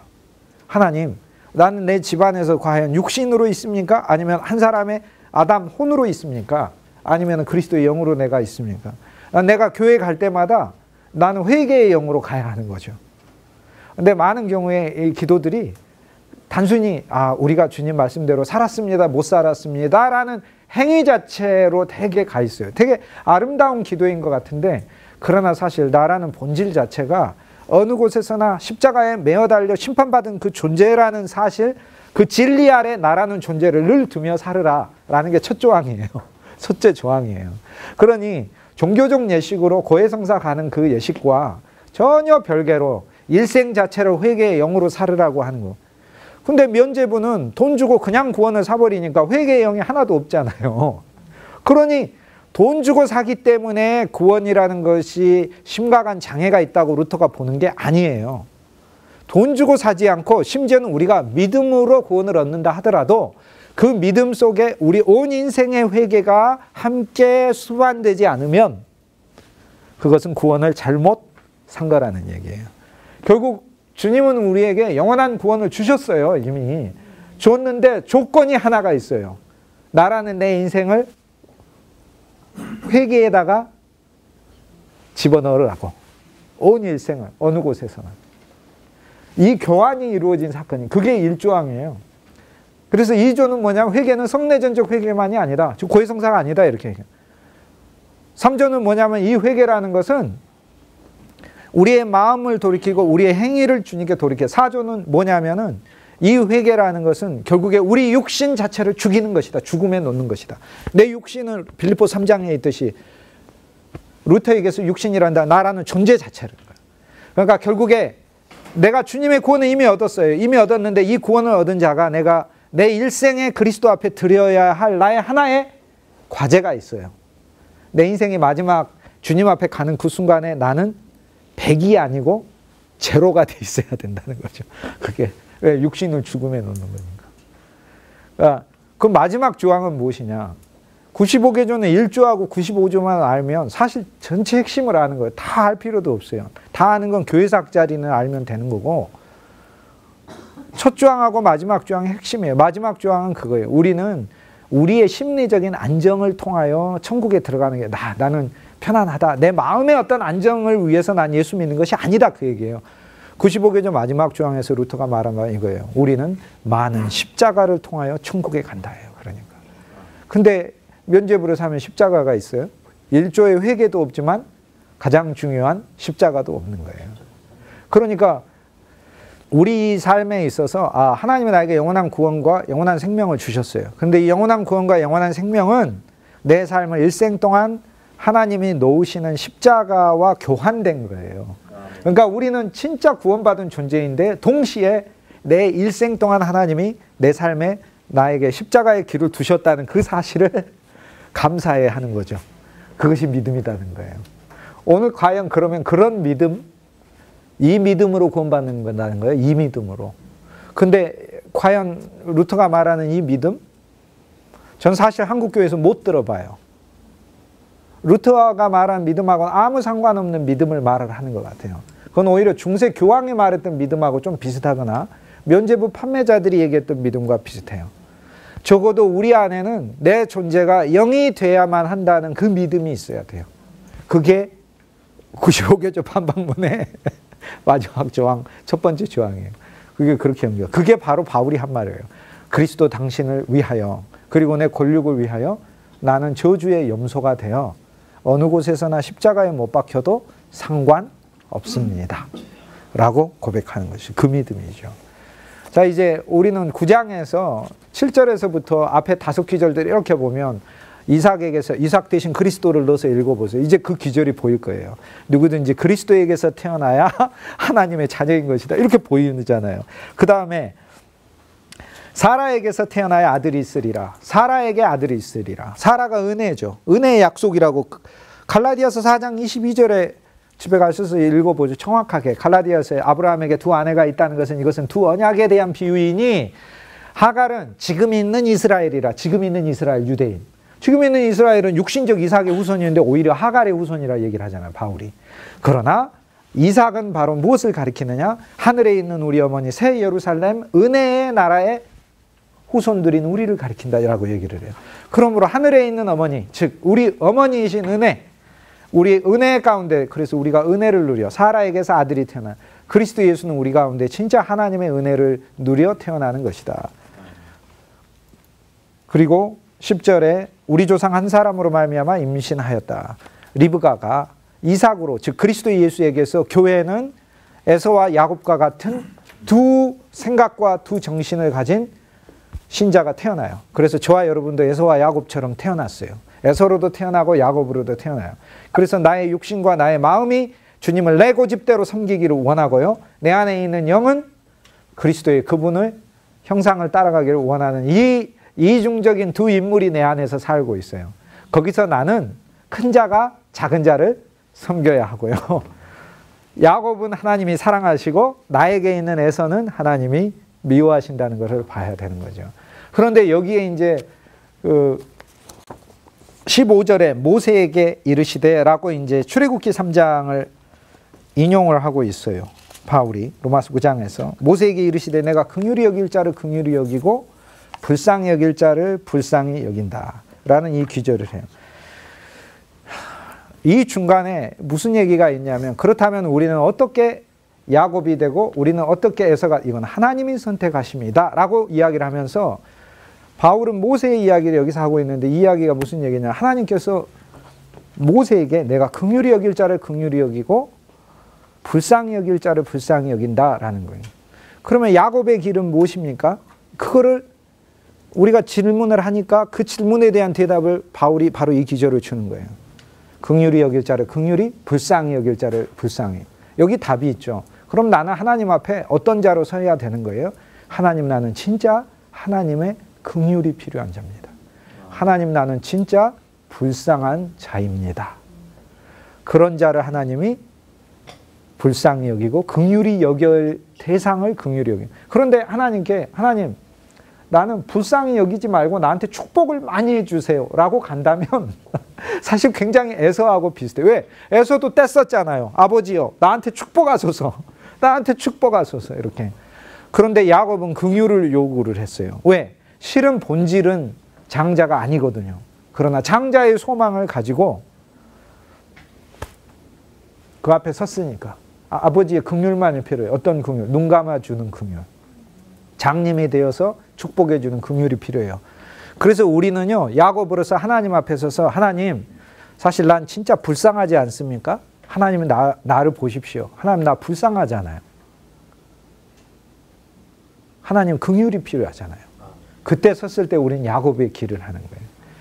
하나님이 원하신 이 모든 계명들을 제가 이룰 수 있습니까? 하나님 불쌍하지 않습니까? 주님이 나를 신앙의 길로 불렀는데 하나님, 나 불쌍하지 않습니까? 어떤 인생의 문제들만이 아니에요. 인생의 문제들 때문에도 불쌍하죠. 그런데 그 문제는 주님이 끝내시는 거예요. 근데 그것이 아니라 하나님, 나란 존재에 대해 진짜 나는 하나님 당신이 필요합니다. 하나님 당신이 필요합니다. 그리스도 예수 당신이 필요합니다. 긍휼히 여길 자를 긍휼히 여기고 불쌍히 여길 자를 불쌍히 여긴다는 이 답 속에 우리가 어떻게 야곱의 길을 택하는가를 알 수 있는 거죠. 내 안에 예수 그리스도의 형상이 이루어져야 되는데 하나님, 나는 진짜 불쌍한 자입니다. 이걸 내 스스로 이룰 수가 없습니다. 나를 불쌍히 여기소서. 이게 바디메오의 기도였잖아요. 바디메오의 기도였잖아요. 마가복음 10장에. 그래서 16절에 보면 원하는 자로 말미암음도 아니요 다른 박질하는 자로 말미암음도 아니라 오직 긍휼히 여기시는 하나님으로 말미암아. 시편 127편 1절. 여호와께서 세우지 아니하시면 집을 세우는 자의 수고가 헛되도다. 시편 127편 1절 바로 그 말씀이에요. 자, 우리가 하나님의 은혜 아래 놓이게 되고 하나님의 긍휼과 하나님의 불쌍함 아래서 야곱의 길로 하나님께서 미리 우리의 길을 선택하셨어요. 그래서 9장에 있어서는 말씀하시는 게 내가 야곱은 사랑하고 에서는 미워하였다. 내가 이미 야곱을 선택하여서 그 야곱을 불쌍히 여기고 긍휼히 여기기로 하셨다 하는 거예요. 왜냐, 에서는 나는 불쌍히 안 여겨도 돼요 이렇게 얘기하는 거예요. 나는 내가 알아서 다 할 수 있어요. 가나안 여자들과 결혼하여 자기가 자기 길 개척해서 잘 가니까. 우리도 우리 자녀들이 그러면 참 고맙고 감사하겠죠. 그러나 적어도 하나님과의 관계에 있어서는 절대 우리는 독립적이 될 수가 없고 돼서도 안 되는 것이죠. 그래서 오히려 하나님과의 관계에 있어서는 하나님 나를 더 긍휼히 여기소서. 우리가 선택을 받은 것은 16절에 긍휼히 여기시는 하나님께서 우리를 선택하신 것이라 우리 안에 예수 그리스도가 조성되고 이루어지고 또 하나님의 선택과 하나님의 예정 아래 있는 건 우리의 원함 때문도 아니고 우리의 다름질, 우리의 애씀 때문도 아니다. 하나님이 창세전에 나를 야곱으로 쓰시기로 선택하셨다라는 거예요. 그러면 나는 야곱으로 선택된 걸 내가 어떻게 알 수 있는가? 어떻게 알 수 있어요? 나타나는 그 열매를 보고 그 나무를 안다고 했으니까. 주님, 나는 긍휼이 필요한 자입니다. 기도할 줄 아는 사람은 진짜 긍휼의 그릇인 거지. 주님, 나는 불쌍한 존재입니다. 그리스도 없이는 불쌍한 존재입니다. 이 기도를 할 수 있으면은 집에 가서 한번 해보세요. 그 기도가 아니고 하나님, 나 혼자서 잘 해볼 수 있을 것 같은데 이렇게 되면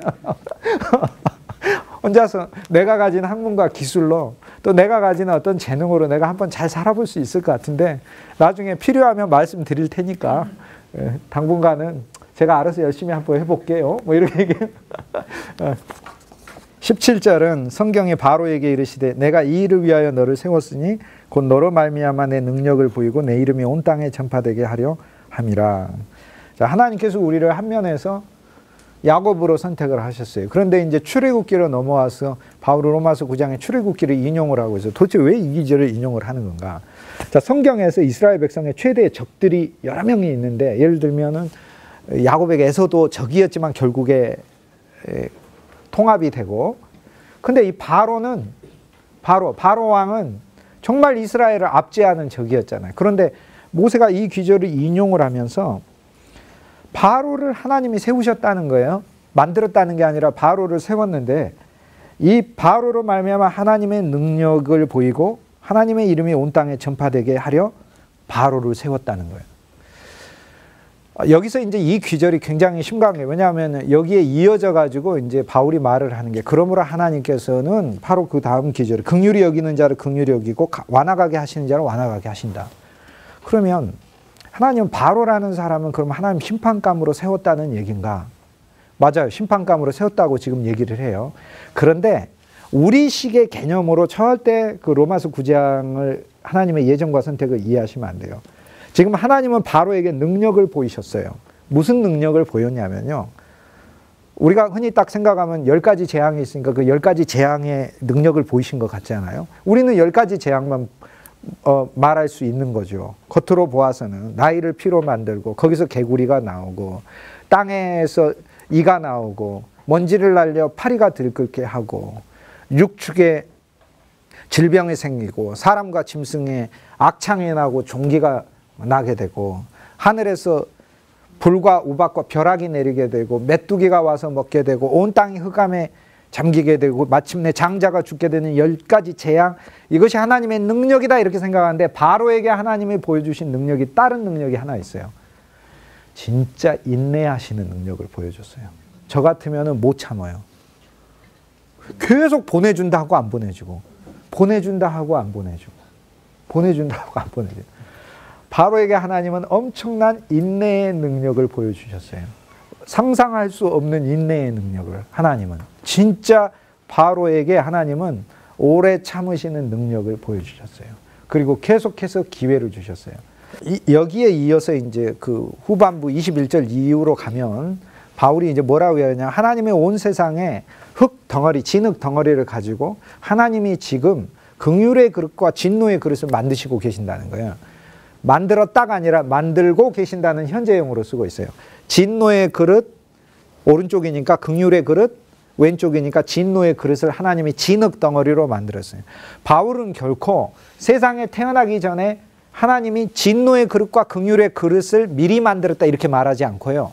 한 덩어리로, 진흙 한 덩어리로 하나님이 지금 긍휼의 그릇과 진노의 그릇을 만들 수 있는 권한이 없는 줄 아느냐라고 얘기를 하고 있어요. 즉 우리는요 태어날 때 진흙 한 덩어리로 어쩌면 태어나요.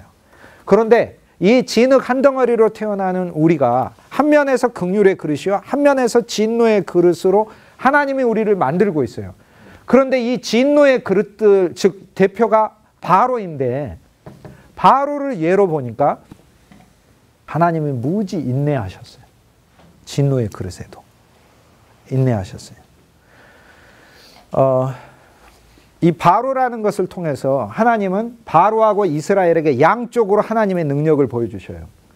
바로에게는 하나님의 인내와 사랑이 바로 같은 자들에겐 얼마나 큰지를 보여주셔요. 하나님은 진노의 그릇이라 하더라도 그 진노의 그릇을 얼마나 인내하시는지 하나님의 인내와 긍휼과 사랑의 능력을 보여주고 계셔요. 바로를 세워서 동시에 야곱의 진짜 참 야곱의 후손인 우리들에게는 하나님이 뭘 보여주시냐면 이 바로와 같은, 바로는 사야실 나의 옛사람이거든요. 이 바로 나의 옛사람으로부터 내가 탈출하는 방법은 나 자신에게는 절대 없다는 걸 보여주셔요. 하나님이 바로를 오래오래, 내 옛사람을 오래오래 참으시다가 그리스도를 보내셔서 그리스도의 십자가에서 로마서 6장 6절에 그리스도의 십자가에 너희의 옛사람이 함께 못 박힌 것을 알지 못하느냐. 그래서 하나님이 바로를 끝내셔야만 우리는 바로에서부터 구출당할 수 있어요. 그래서 우리의 모든 것들, 바로로 여겨지는 것들, 나의 환난, 나의 고통, 나의 어려움, 이미 로마서 8장에서 우리는 영안에서 살면서 그것이 끝났다는 사실을 알고 있어요. 근데 로마서 9장에 와서 여기 놀라운 바로 한 명을 발견해요. 이 바로는 바로 우리입니다. 우리. 나 자아. 하나님은 내 자아의 무한한 인내와 무한하다기보다는 한계는 있으시죠. 오래 참는 인내의 능력을 보여주고 계셔요. 그런데 이 나 자신으로부터 내가 벗어나는 것, 나를 얽어매는 바로와 같은 존재들, 악한 영들로부터 그리고 세상의 권세로부터 내가 벗어나는 방법은 내게는 없다. 이거를 양쪽으로 하나님은 보여주고 있어요. 바로를 세워서. 그래서 구약에서 보여주신 바, 바로를 통해 우리가 얼마나 하나님 앞에 저항할 수 있는 인간인지를 보여주고, 그 저항하는 인간에게 하나님은 얼마나 기회를 주시는, 10번의 기회를 주시는 온전한 하나님이신가를 보여주죠. 그러고도 아들이 죽고도 바로는 뭐하죠? 병거를 몰아가지고 뭐하고 가는 거죠? 홍해로 가죠. 다 홍해로 가요. 이스라엘 백성도 홍해로 가고 바로도 홍해로 가요. 근데 바로는 홍해에서 죽는 거죠. 사실 우리 바로는 홍해에서 죽어요. 홍해라는 그리스도에서 죽어요. 그래서 하나님은 바로를 세워서, 결국에 이제 우리는 내가 야곱이라는 것을 알게 되고, 조금 더 이제 들어가게 되면 내가 바로라는 사실을 알게 돼요. 나란 존재가 하나님을 얼마나 완악하고 하나님 앞에 거역하고 살았는가라는 존재를, 거역이 다른 게 아니라 내 안에 은혜로우시니 그리스도를 내가 저버리고 내 자신이 그리스도하고 별로 상관없는 자로 그냥 2000년 전에 세상에 와서 하나 좋은 선생으로 살고 가셨다는 모범으로만 생각하고 사는 사람이었어. 그러나 그게 아니라 그 그리스도는 지금 내 안에 살고 계신 이 그리스도를 내가 시어머니처럼 생각하고, 그분이 은혜이시고 긍휼이심에도 불구하고 내가 이분을 거절하고 거역하고 바로처럼 있었어요.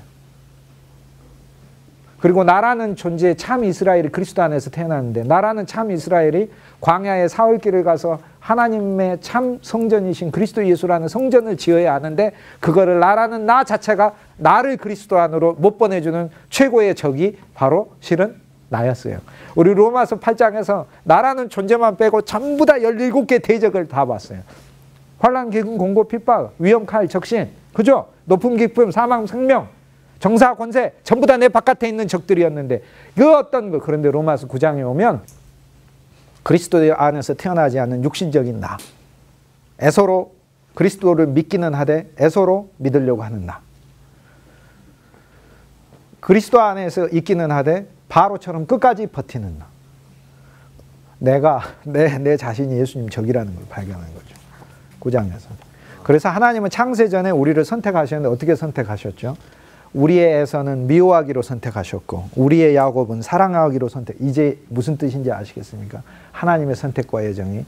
우리의 바로는 홍해에서 멸하기로 선택하셨고, 그러나 그 바로조차도 우리가 바로로 살았을 때 하나님은 진짜 능력을 보여주셨어요. 어떤 능력을?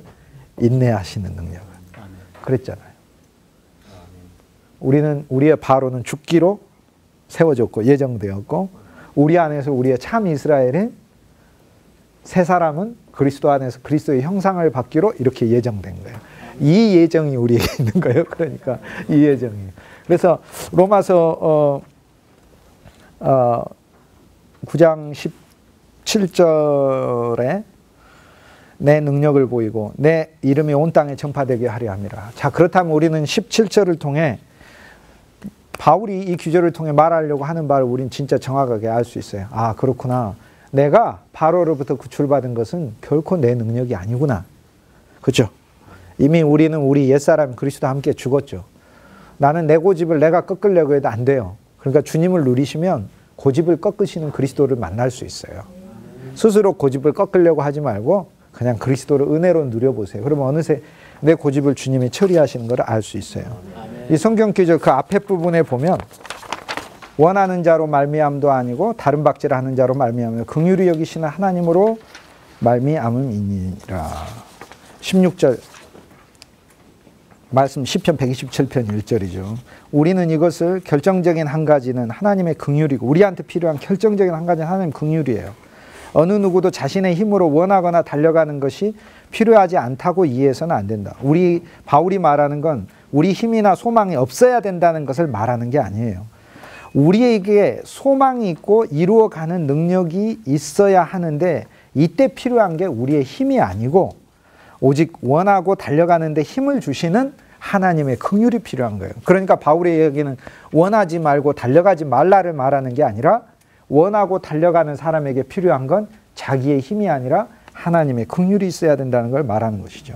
그것 없는 사람은 원할 수도 달려갈 수도 없다. 바울이 빌립보서 2장 13절에 너희 안에서 행하시는 이는 하나님이시니라고 말을 할 때 실제 우리 안에 야곱을 이루시고 모세를 이끄시고 바로를 죽이시는 하나님, 그 일은 하나님이 하고 계신다.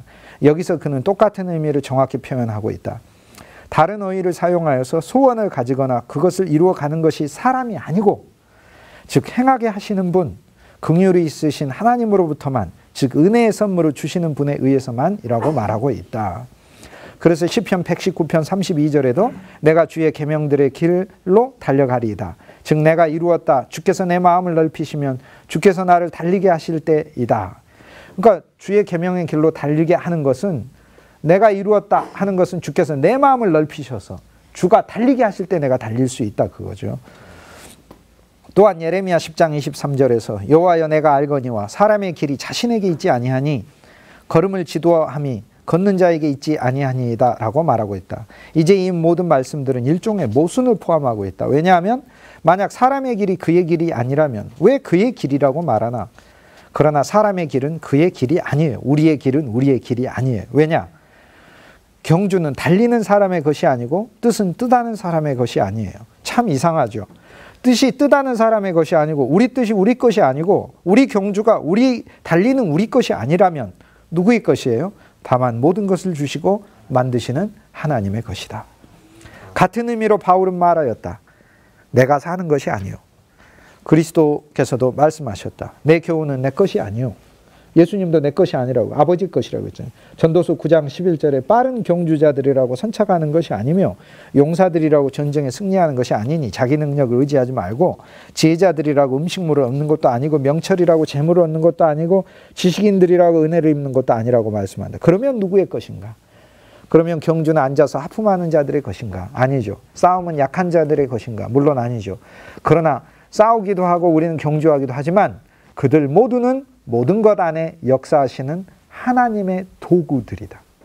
비슷하게 나무를 자르는 것은 도끼가 하지만 나무꾼의 일인 거예요. 우리는 나무꾼의 손에 잡힌 도끼가 되어야 하는 거예요.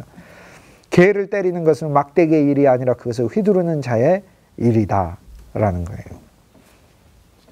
중간의 패러그래프, 그 반대의 경우에도 똑같이 적용된다. 악을 행하는 것, 다른 사람을 상하게 하는 것의 경우도 그렇다. 당연하게도 많은 사람들이 큰 일을 하려고 하지만 그들은 하나님이 그들을 반대하시고 그들과 연합하기를 거절하시기 때문에 실패한다. 이것이 바로의 경우에서 명백히 보여준다. 바로는 이스라엘 백성을 상하게 하고 싶었지만 그럴 수 없었다. 하나님께서는 그분 안에 있는 능력을 보여주셨다. 바로는 강팍하게 되어서 그것을 발할 수 없었다. 그리고 그는 그가 뜻하는 것보다 훨씬 더 적게 달렸다. 바로는 다 부숴버리고 싶었는데 자기 힘과 달리 적게 달렸다라는 거예요. 사람의 달리는 것과 바라는 것은 아무것도 아니라는 것은 이 본문에서 나오는 것이 아니지만 그것들이 그의 힘으로 오지 않는다는 것은 이 본문에서 나온다. 하나님의 역사는 진짜 아무것도 아닌 게 아니에요. 진짜 하나님의 역사는 실제인 거예요. 그리고 사람의 바라는 것과 달리는 것은 하나님의 일이에요. 정말로 바울은 여기서 하나님에 의해 바라고 달리는 것에 대하여 말하고 있다. 즉 사랑과 신성한 의의 삶에 대하여. 그러나 바라는 것과 달리는 것은 헛되다.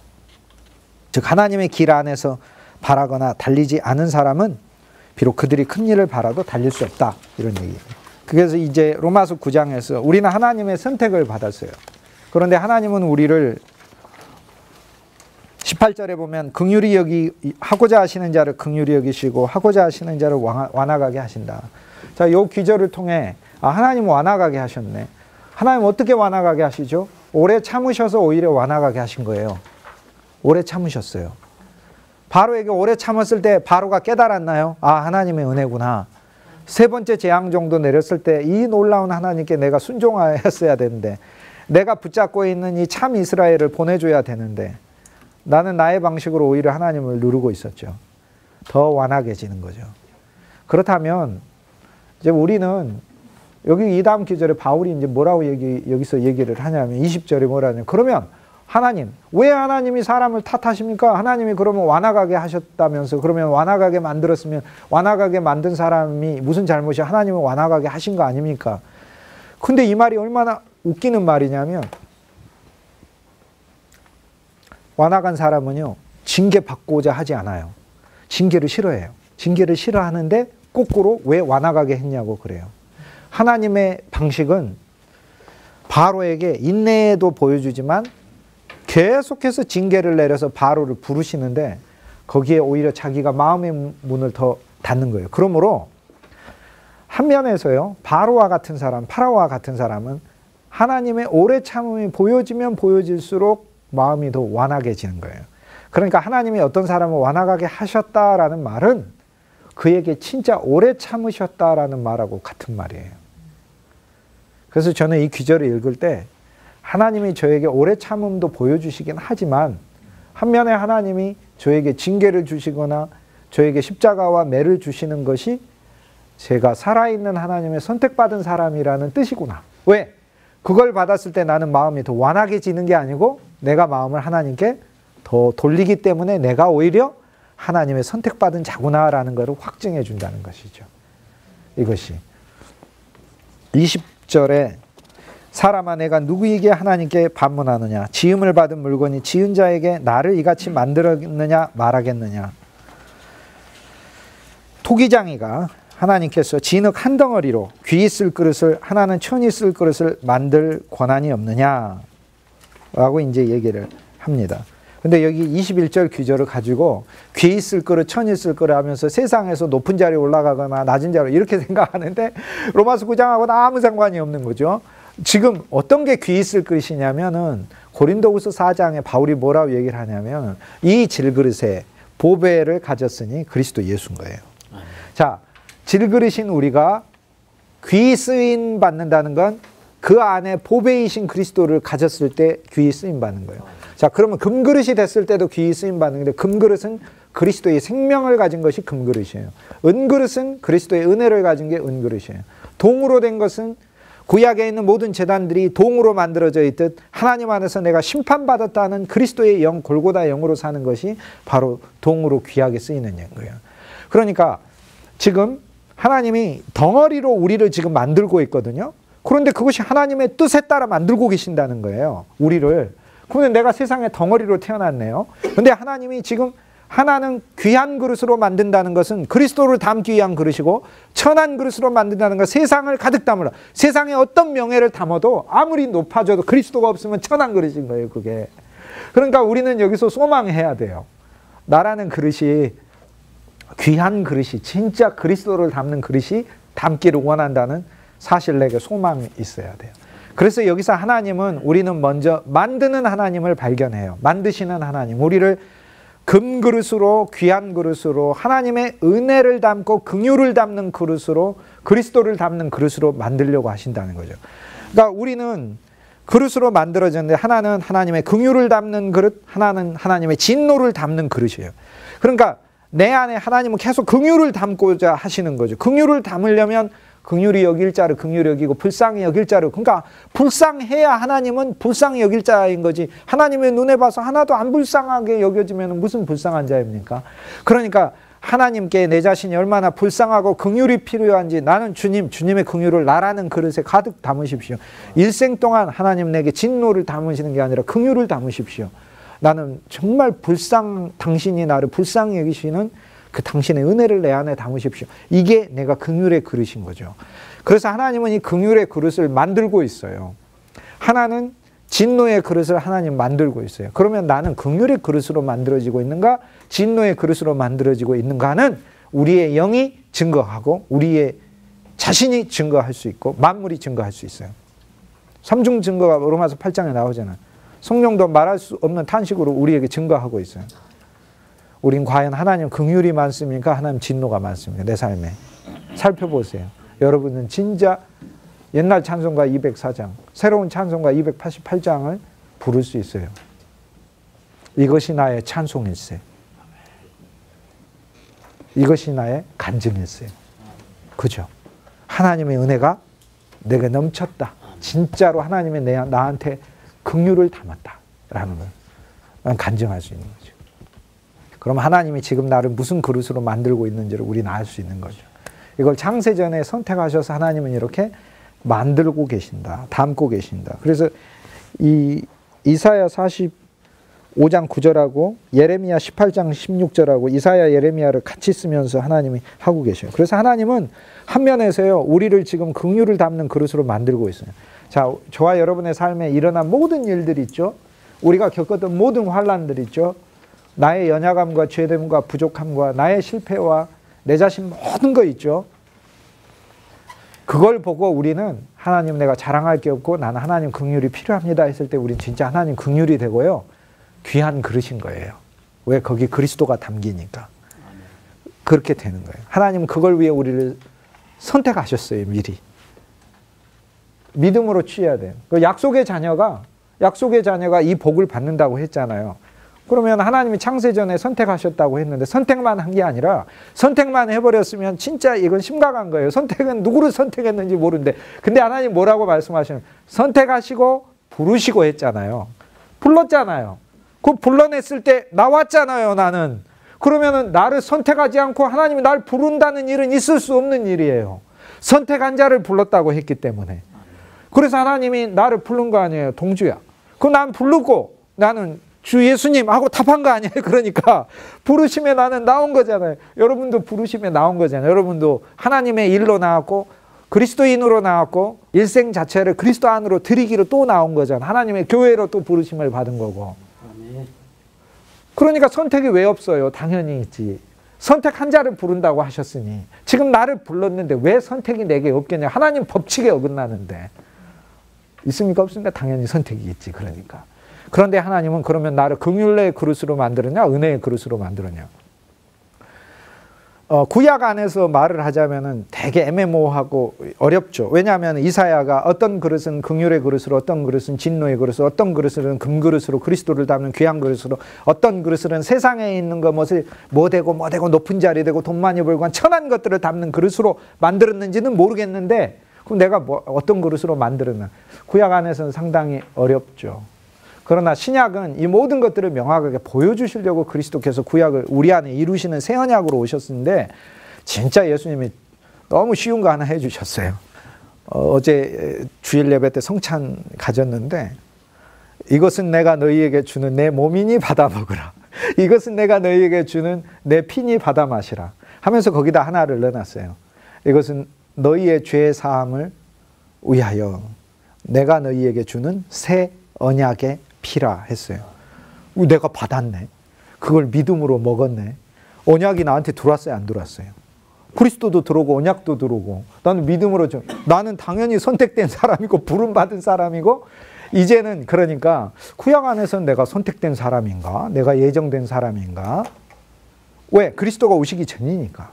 그런데 예수님은 오셔서 이걸 이루시고 우리를 오늘날 예배 가운데서도 예전 가운데서도 나한테 언제든지 그 길로 긍휼의 길로 은혜의 길로 나아올 수 있는 방법을 제시해 주고 있어요. 놀랍잖아요. 놀랍잖아요. 그래서 뒷부분에 가면 25절부터 호세아 이야기가 나오는데 내 백성 아닌 사람을 내 백성이라 부르고 내가 사랑하지 않는 자를 사랑하는 자라고 부르리라 라고 얘기를 하셔요. 근데 이 말씀이 얼마나 진짜 감사한 말씀인지 몰라요. 왜냐?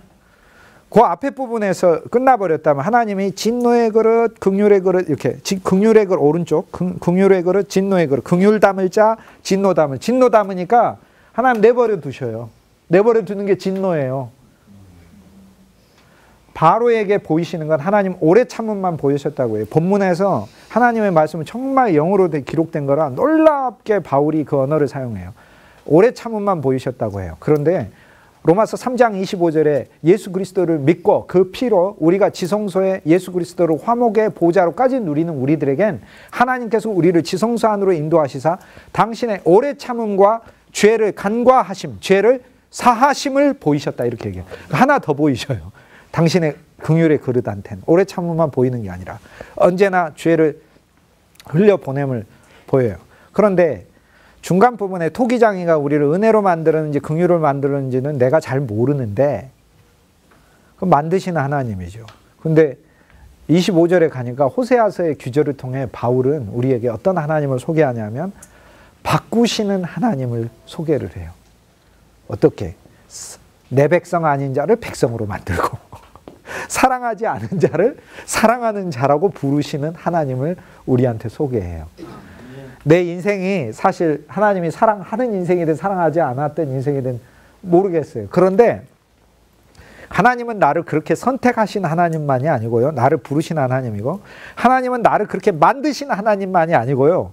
만들다가 이 그릇을 바꾸기도 하셔요. 바꿔요. 진노의 그릇으로 만들려다가 긍휼의 그릇으로도 하나님 만들고, 왜? 내 백성 아닌 자를 내가 백성이라고 부르고 내가 사랑하지 않은 자를 사랑하고, 호세아한테 자식이 셋 있잖아요. 고멜을 아내로 불러서, 고멜은 뜻이 다 끝났다. 그러니까 다 끝난 여자를, 인생이 끝난 거예요.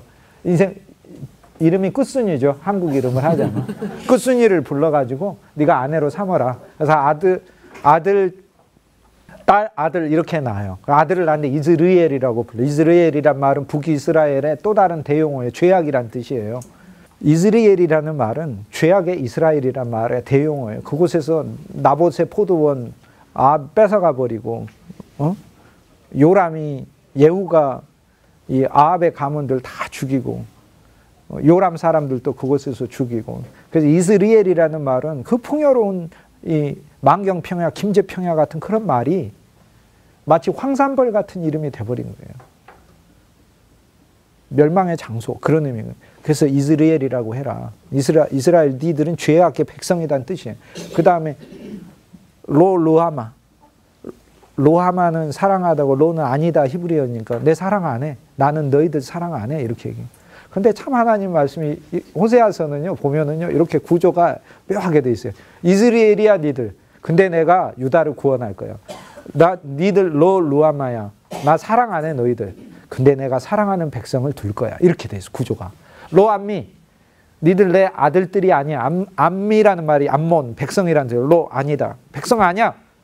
그런데 내가 내 백성을 둘 거다. 이렇게 돼. 진짜 하나님은 아니야 해놓고 둘 거야.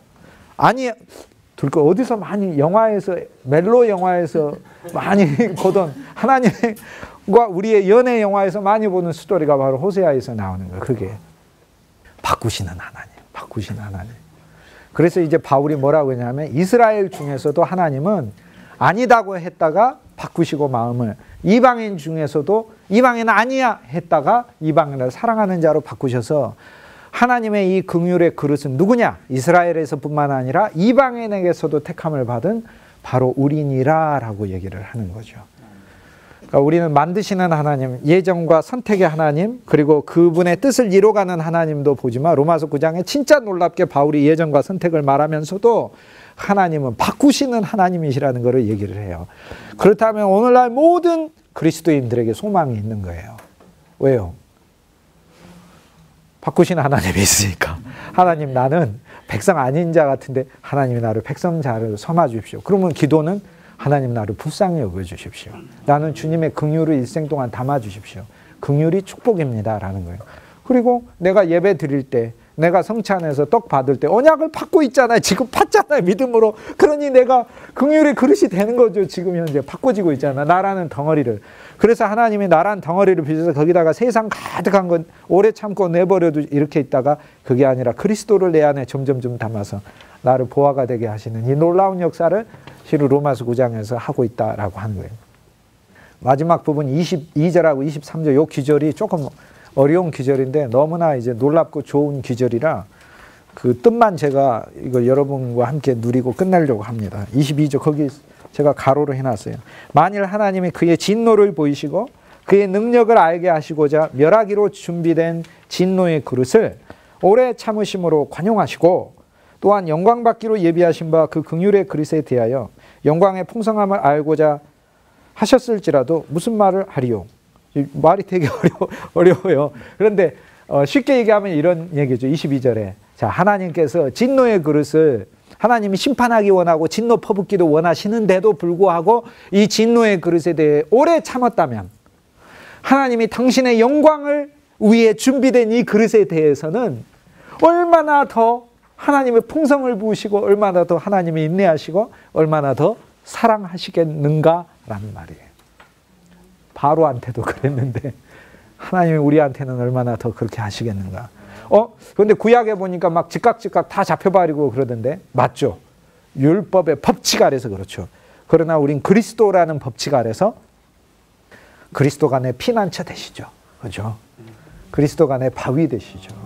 그리스도가 내 은혜 되시죠. 그리스도가 내 긍휼 되시고 사랑 되시고 그분이 내 보호자 되시고 하나님과의 관계에서 일 틀어지면 그리스도가 내 중보자 되시죠.